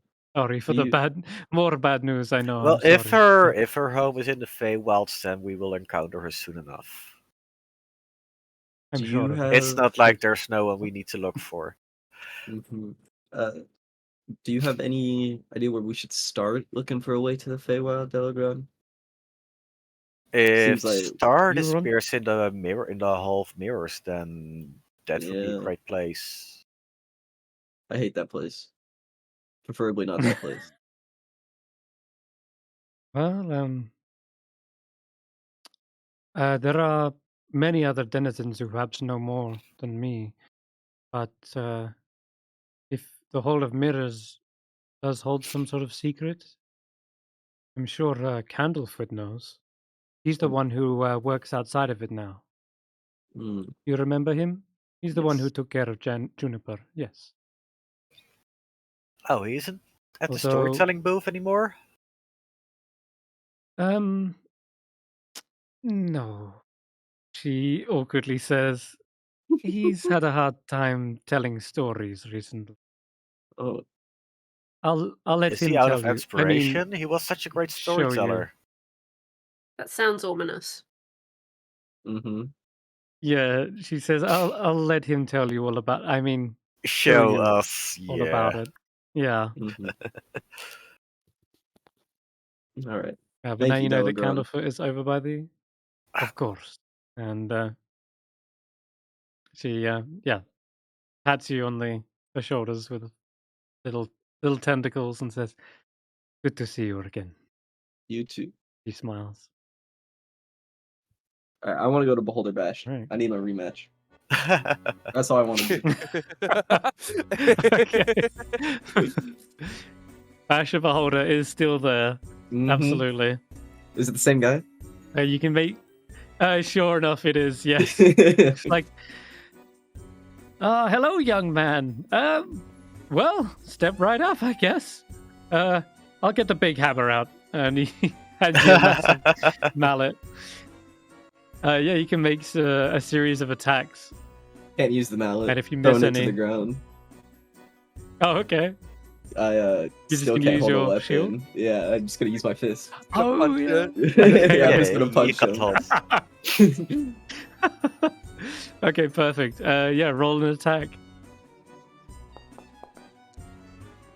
Oh Come no, on. really? You missed the first one. Oh my god. Roll a d8. Or let me see if I dodge it first. It's a dex save, right? Oh yeah, it is a dex save. Yeah. Oh, dude. Make my head Are you big kidding again. me? Come on, Wow. just make my head big again. I do need you to roll a d8. Let's have a look. 6. Where is it? Bringing up my old notes. Oh my. Oh, here we go. So you get a 6. You get the sneeze ray. Oh no. The contestant sneezes for 1 hour, and you roll an additional d6 whenever you make an ability check, subtracting odd numbers from the check result and adding even ones. Oh. So bizarre. A weapon So- attack? Is that an ability check? It says ability checks, Okay, so no. Alright. not for weapons. No, I guess this kind of is a check. It's more like an ability to hit them, but I'm using your fists. I'll roll the d6. Yeah, go on then. Yeah, roll another attack, and then add a d6. Well, or subtract. We'll see. That's definitely a hit, Unless I get it. Oh. unless you get a 3, which increases the deducts. But a Good, 13 is 13. actually still a hit. Oh. It is, yeah. And you manage to smack one of the sock puppets, and you hear it. Oh God! From below. My wrist! Oh! Yeah, you do hit one of them. You can roll another. That's another hit. You smack another one. With the -6, I would. Even- Or with the -5. Even with the -6, yeah. And then roll one more attack.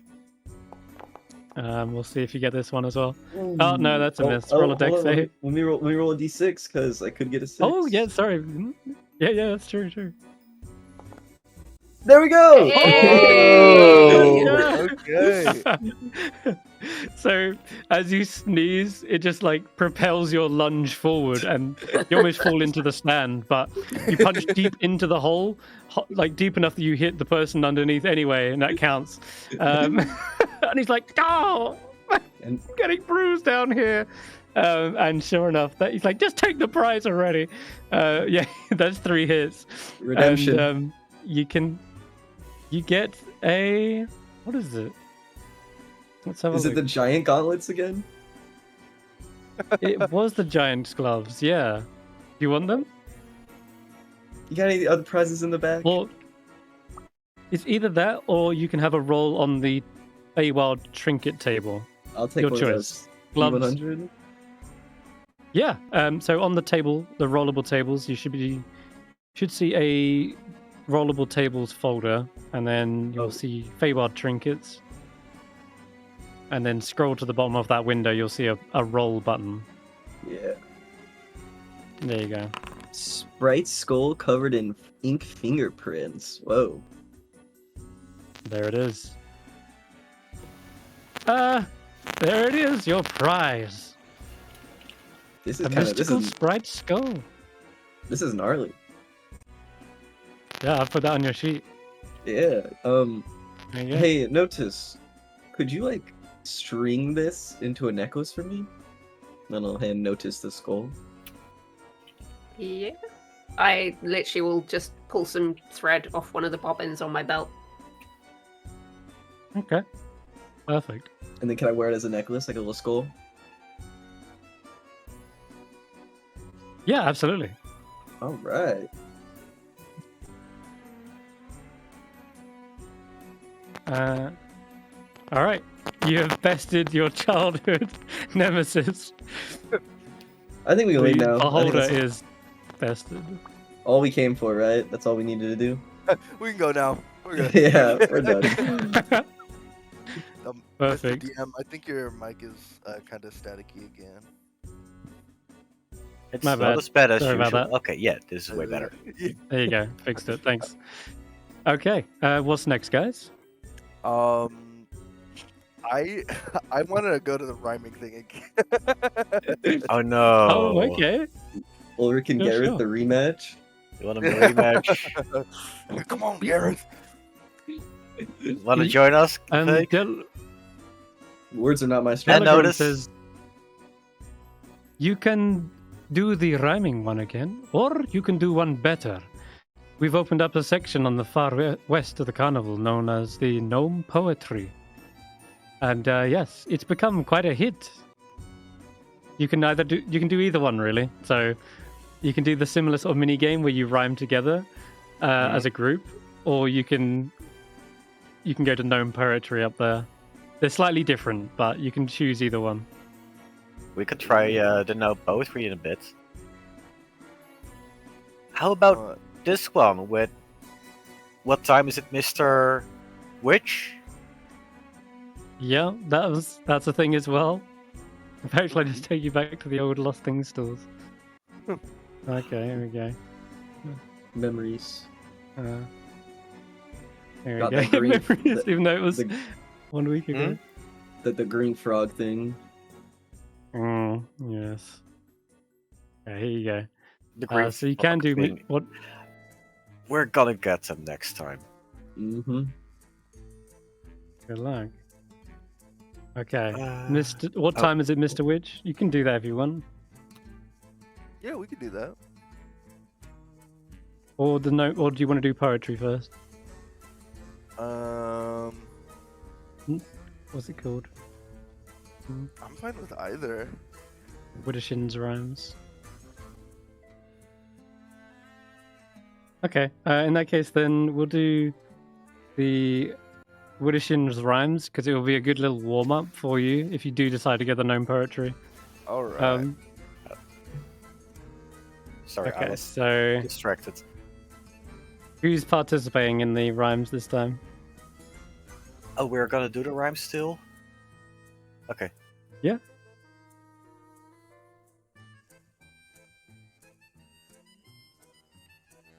I will sit out. I'm not good with words. Okay. Would you like to try? Me as a Notus? player, I am not good, but as a character, I should be good at this. In theory. What? I've had 8 years of practice. I should be good at this.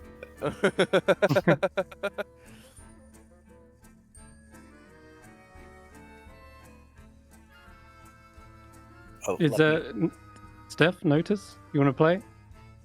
No, I wander off to go and find the Bandersnatch because I'm having deja vu.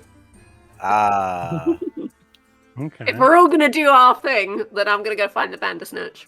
Yeah. I'll go with Notus. Just stick together. Okay. So the person at the store says, damn, we really need more people to play the rhyming game, but not a problem.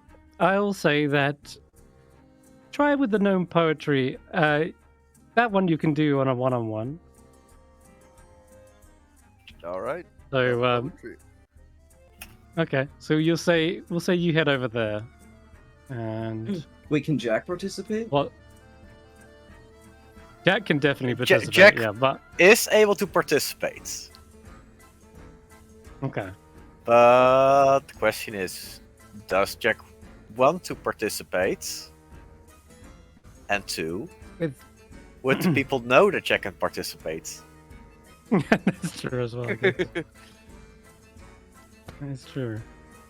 Yeah, are any of us like aware that Jack is like like a thing, Oh, or yeah. is just Jack just a You pumpkin? can. I can say roll an insight on Jack or something, If I, yeah, or perception, I guess so. Yeah, perception check sounds good. Vaike is not smart enough. Nope, that's a pumpkin. A No, minus I- 2. Just I a don't even see pumpkin. the pumpkin. I don't even know.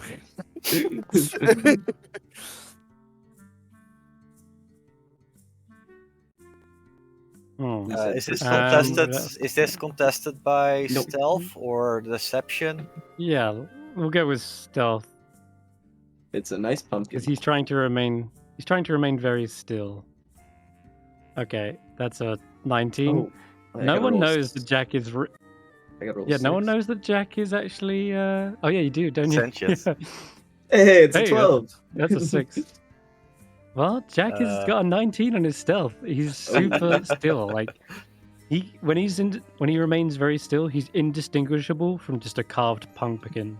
Like doesn't look any different. Interesting. Yeah. I'm just assuming Otherwise, it's some we'll see. sort of emotional support pumpkin that he Yes. carries with him. Yes, he's an emotional support pumpkin. He is like a little And to vest. be fair, he really is an emotional support pumpkin. But I didn't That's like true. the sentient emotional support pumpkin. Oh my god, he actually is. He's an emotional something pumpkin, but I don't know if he's supporting you or conjuring up more. Uh-huh. Okay, let's find gnome poetry real quick. Okay. Okay, but the other one is not gonna happen? Well, you need more people, like, hopefully for that, but I'll tell you what, gnome poetry is just as good. Yeah, Okay. Okay. A battle of the mind. Alright. Gnome poetry.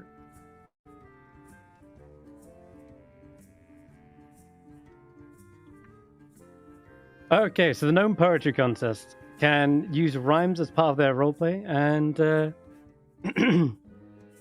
let's see. Man,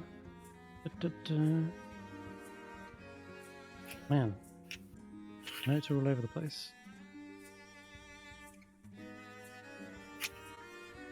Gnome poetry. Put the handout for it. What's the actual thing for it? Give me a moment, guys. And by the other thing I meant, what time is it, Mr. Witch?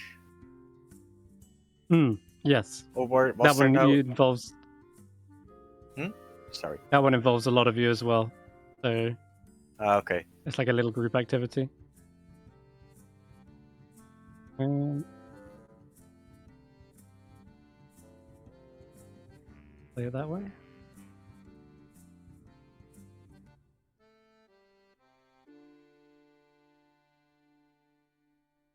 Okay, found it.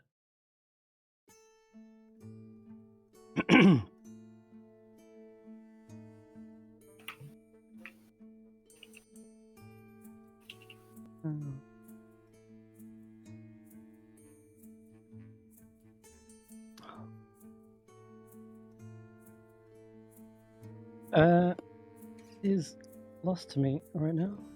Can't for the life of me find where it is. How appropriate. Yeah, No it's a lost poetry. thing. It's my lost thing. We'll get it back for you. Don't I worry. even got that. Got the handout and everything. We're gonna find everybody's lost things. Eventually.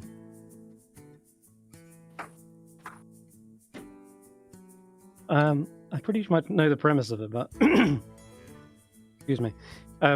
Okay, so here it is. Finally, you see a gnome, a gnome with butterfly wings. He's up on a little stage right now, and I think I showed you the artwork last time. Actually, this fella here, and he says, "Sound the chime. It's time to rhyme. You bring the poem. We'll bring the gnome." Oh no. I gotta laugh. It's the Yeah. it's the seed. Can you outperform a gnome in a best of 5 poetry contest? Step right up. Let me punch that little ticket for you, and give it a go. All right. Well, no, it's So, all those right. who wish to participate. All right, yes. See, someone's already into the spirit. Oh no. Who's ready to hit it? Where's my tickets?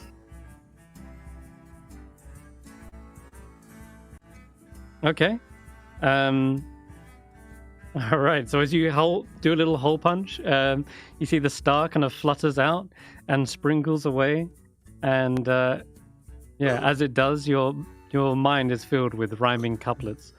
But so very easily, you can either make up a rhyme, or you can simply roll a charisma performance check, and So, those who pass the round continue on. Those who fail, I think, 3 times are out. But let's see. So, who's participating? Ulric and Garreth. Yeah. We'll say Ulric's up first. So he looks over towards you. He looks you over and says, "There once was a barbarian strong who would fight and battle all day long. If asked, but what right do you wield all that might? They'd say, ha ha, me make big hammer go bong." There you go, that's his rhyme.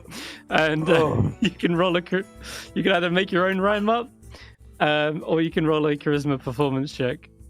Okay. Okay, this caught me off guard. So I will. Yeah, this definitely got me off guard. This is Ulric first. You said- does my Oh, Ulric first. I thought you said me first. Yeah. does the rhyme That's why I have picked the to- barbarian one. Ah, Does it have to rhyme with what he's saying, or can it be anything? Yeah, you can do that, or you can make up your own thing. Absolutely. Okay. If you want, you can roll a charisma check, and I'll give you a rhyme, and then you can read that if you'd like. Okay. Or if you prefer, make up your own. Well, there once was a gnome so little and small. I'm sure he wishes he could be tall. Nah. That was good though. Not as tall and grand as I.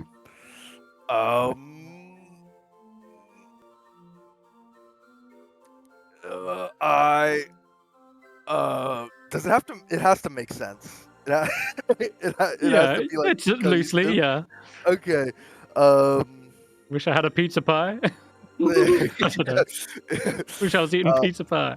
Yeah, just going off on a different tangent. Man, I really wish I had some pie. There we go. Smelling it from the Perfect. cafeteria. Oh. Smelling it. That's good. All right, well done. I see a little hit at me, I guess. That's fine. All's fair and love and war. But do not think my song is that poor. For a flea and a fly and a flew were imprisoned. So what can they do? Said the fly, "Let us flee, let us fly." Said the flea. So they flew through a floor in the flue. Now it's over to you. Sorry.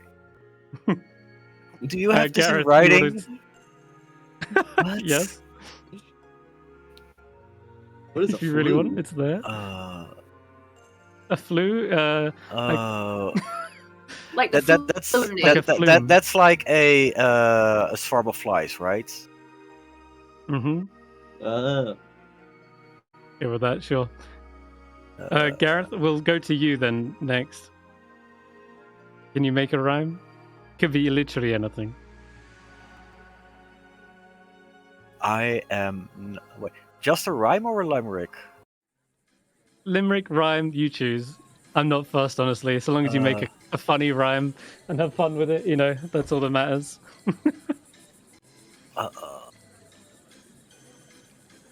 No, I am not capable of making any coherent rhymes at this stage. Guess all right. Roll me a Yeah. performance check, and I'll feed you one if you'd like.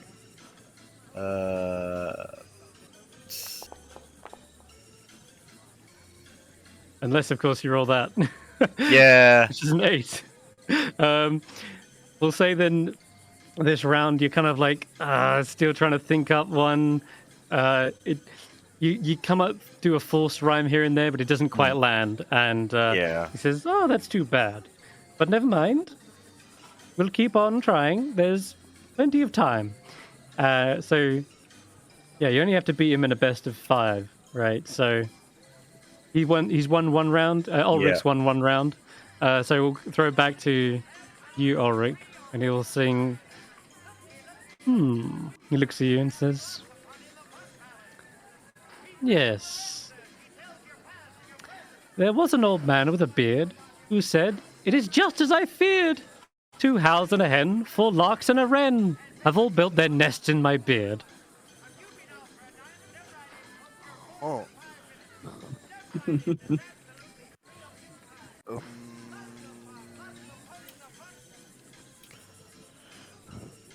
um, that the rhyme about the beard, I'll admit, is pretty weird. And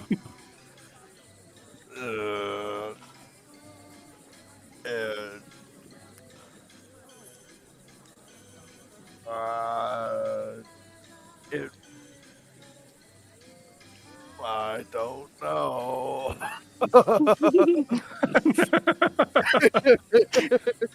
Roll me a performance check to see if you can save it.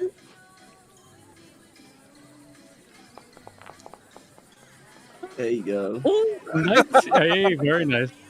Okay, I'll tell you what. Here you go. I'm going to give you this one. I'll whisper it to you so you can read it. Wait a minute. Ace. There you are. Okay.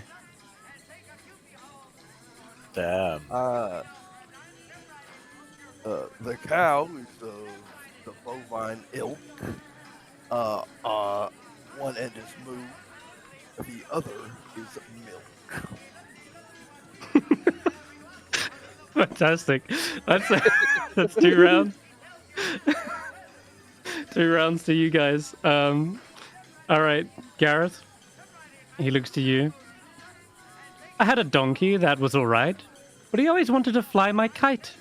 Every time I let him, the string would bust. Your donkey is better behaved, I trust."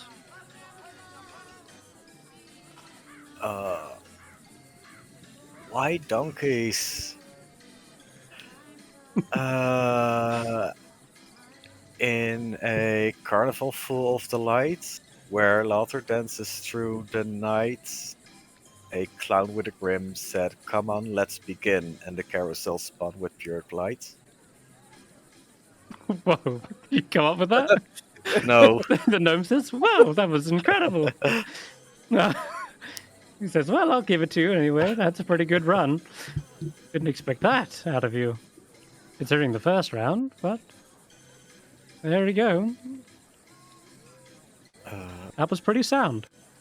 So I'll say that's 3 wins effectively to you guys. Although he'll throw in one last one just for you, Garreth. He says, "There once was a warlock who in the past found a patron who had a favor to ask. They entered a deal to show off their zeal and sold off their soul for an eldritch blast." Who would do that? And he takes a little takes a little bow and it gives you a little wink. And he says, well, I hope you all had fun. Those who participated, you can roll a d6 inspiration die to your charisma checks whilst you're in the carnival.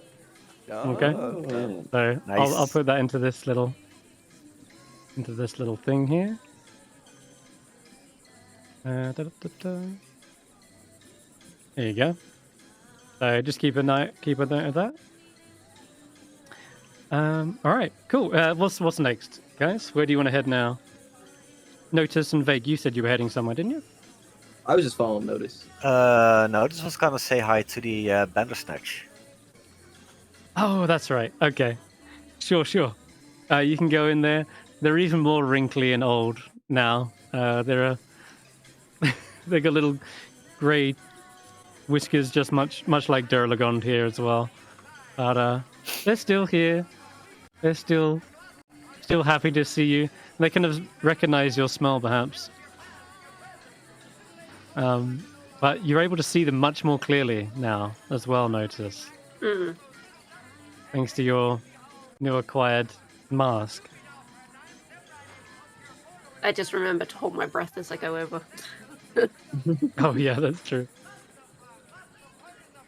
And The stall owner says, "Oh, you remember them. They remember you too." How could I forget? That's good. It looks like he needed a friend. I just The pet last him. time as a... Oh. His little feathery tail kind of doesn't tickle you this time. It kind of just strokes your hair. But they say, yeah, like I said, we had to change it from the Etopla Pass because that thing was scaring kids. You know what one of those is? Do I know what one of those is? That thing? He says, it looked like this, and she shows you a picture. Dude, that thing is no joke. Yeah. Apparently, when it stares into your eyes, you have a chance of your soul being sucked out of you. So... And who thought that was a good idea? Right? Exactly. We're What much happens better if off you with don't the... have eyes?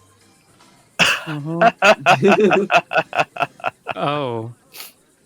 Then I guess you would take half as much necrotic damage. Yeah, you'd only take 20 necrotic damage instead. Yeah, they're terrible creatures, and they have a horrible stench.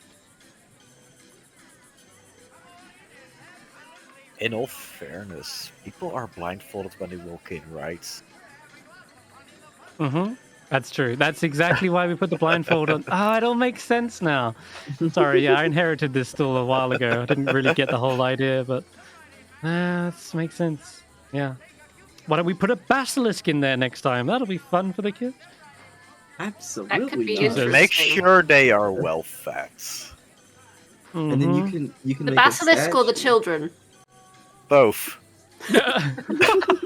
Oh God! Feed the children to the basilisk, Jesus. Considering the anyone- rest of the any stuff other- that happens to kids here. Mhm. Mm-hmm. Is there one little ride that you had in mind, Notus? I know you will have to head off soon, but is there one ride you wanted to go to in particular?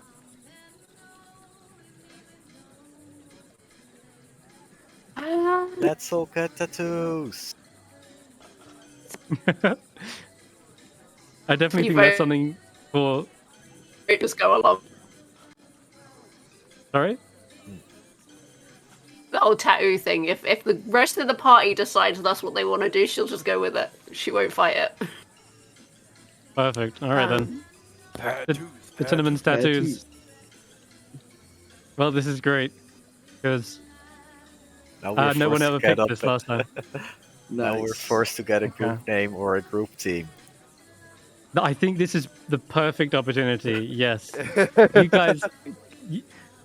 Last time you were bonded by Juniper, but you can totally come up with a party name or a little gang name. You know, Jumping junipers! anything you want. I love that. The jump- Wow. That's cool. The Jumping Junipers. jumping junipers. Let's have a look. It just sounds like some sort of old man going, jumping junipers! It's like jumping be jacks, but surprised. junipers. Mm-hmm. Okay, Oh, so- Juniper doing jumping jacks. Oh my god, that'd be so cute. Oh, That does Jumping sound Jacks cute. as well. Juniper. jumping junipers. You can be the double J's. JJ's. Double J. Well, we see that it's called Tinnamon's Temporary Tattoos. Oh. Temporary. They said, "Oh, if you really want a real one, I mean, I could do you a real one, sure." Yeah. We're all adults, this is right? It's supposed to be for the kids, but you know what? Screw it. He pulls out the real deal, like with the needle and everything. Hell yeah. I Yeah, these just were go into like a little amusement park and just ask for a real tattoo. It's like, I'm a grown up, right? So I'll take the needle, the ink.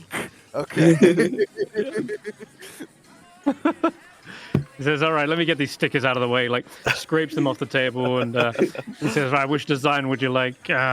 And you kind of help him sketch out one, what you want, like the Juniper doing a little jumping jack. I think that's adorable. So yeah, 100%. Oh, an owlbear. Oh yes, definitely. All right. Who's up first? I will. Me. All right. Okay. Yeah, roll me a Constitution saving throw, just for the pain tolerance. Oh fuck! It's a safe. Can I Yeah. can I get a big one? Yeah. You can get it as big as you like. Which arm? Chest. Can I get on my back? Chest? Oh, Oh yeah. Sure. Yeah. For sure. back as in shoulder Okay. blade or lower back or full back. Like full back. I want to like big. Oh no! That's gotta be like a DC 20 saving throw. Wow. Okay, what Yeah, am I no. rolling? Just a con save, just for Okay. the pain tolerance. That was literally just to buy me time while I looked up this. 17, yeah. You're no stranger to pain. You don't flinch or cry. But yeah, he gets, for your one, it's so big that he kind of adds extra detail into the feathers and the expression. And he knows Juniper's, you've kind of depicted it as a cute little one. But in this one, Juniper is roaring and the mouth is like wide open with a little tongue. And as he's doing this, you see him like dipping the needle into this kind of sparkling ink, and every time it does, it ripples with magic. And you notice as he's etching it into your back, it kind of glows with this light hue. Perfect. And yeah, you're actually getting a enchanted tattoo, which Oh will hell last yeah! it'll last for a few days. You Only can a punch you can punch your ticket. I know it says for a few days, but I guess that's for the temporary ones, right? So this is going to be a more of a permanent one. Yeah. So this one, it gets a roar. It's an active ability.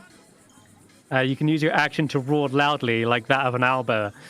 Each creature within 30 feet of you must succeed on a wisdom save or be frightened of you until the end of the next turn. Oh, Amazing. Each creature? Within 30 feet, yeah. It's a pretty powerful effect. That means friendly fire. Oh, right, yeah. Fuck. Well, you know Juniper's roar, so I'll Yeah. say that everyone but your allies. Yeah, that makes more sense. If it was anything else, you would be like, oh god, but it's like Juniper's roar, so... I'll have that in writing. That gives me something to do between now and next week. What about Notus? Where would you like your tattoo? Do you know what? I'm gonna go for my left arm. Left arm? Okay. My left forearm. And you got it. And you want them doing a little acrobatic star jump? Doing a handstand. Handstand, So he's doing like a little somersault. Yeah, perfect. Okay, so it's in motion, and likewise, the ink that's dipped kind of ripples with magic. And Because then it depends after on he's where, finished- like, if I've got my arm up or facing down, it changes the position. Perfect.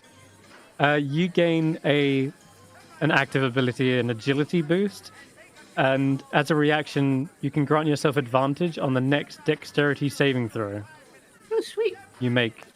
So yeah, to represent like Juniper doing a little cartwheel out of the way of danger. Alright, me next. And okay, yeah, go ahead. What do you want? Well, where do you want it? Can I get it like on the top of my hand? Mm-hmm. So right on my left Yeah, is the absolutely. one I use to punch people. Perfect. And I'll Yeah, have what to like give you? and I'll have Juniper like in like a pouncing position. She's about to like pounce on someone. Nice. Perfect. All right. Well, then I'll say that for this one, as it's on your hand, you can give someone a helping hand. And as a bonus action, you can use the help action to aid another creature within 5 feet of you, which basically gives them advantage on the next roll they make. Is there a cooldown on this? That's what I'm trying to think, because these powers are really strong. They might have like either charges or a one-time use. I'm not decided yet, but we'll figure that out. But for now, they are definitely something you can do at least once, at some point. Cool. And yeah, you got the little Juniper on there. Perfect. And then finally, Garreth. I am debating between neck or ankle. Mm-hmm. Let's go with neck. Okay. On the neck, depicting Juniper. That's a good question. Searching for food, Okay. like when she's Looking for sniffing food. near the river. Got it. Okay. Interesting. Well, that could be a couple of things.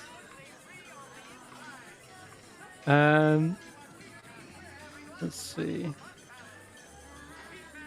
It could be that you've got a couple of choices. I'll give you, because there's with them searching, it could be something like get advantage on a perception check, right? Mm-hmm.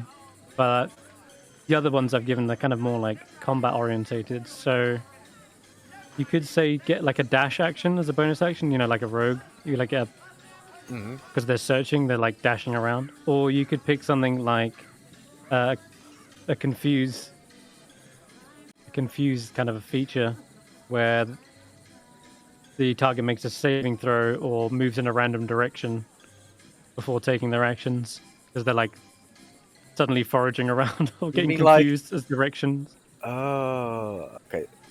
Oh, that would be interesting. Yeah, that sounds cool. Or there's the other one, Whisper. You gain the ability to communicate with others secretly and quietly as a mouse. As a bonus action, you can grant yourself telepathy to a range of 10 feet. That's another one. That one basically, so it's like, I guess, Juniper kind of whispering around. I don't know. It's up to you. You can pick one of those. That's even Either the more confuse, the versatile. whisper, or the bonus action down. I think confuse. Okay, confuse it is. Okay. And that would be contested by my deception or something? Or... To be a wisdom.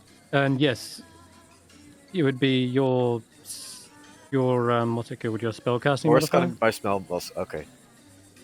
Yeah. Awesome. Well, I think with that, there's a good place to end it. You finally got your group name, the Jumping Junipers. I love it. You've all got your own tattoos. You got your butterfly wings, and you've already punched a few holes in your tickets. And there's many more rides. As you can see, there's more than 8 rides each. You possibly have to go back and buy more tickets. There are ways to get other tickets as well, but you know, it's up to you guys people what you can want to lose do. their tickets. True. You can always buy more as well. So it just really depends on how many attractions you want to ride. Cool, yeah. So everyone punch a ticket off their carnival ticket. And that is where we'll wrap up tonight. And real quick, these are like the magic tattoos, so they can like have like all different colors and stuff and shimmers. yeah, absolutely. If you can yes. discern the colors. I can. I don't know. Yeah. Or Notus. Uh, Awesome.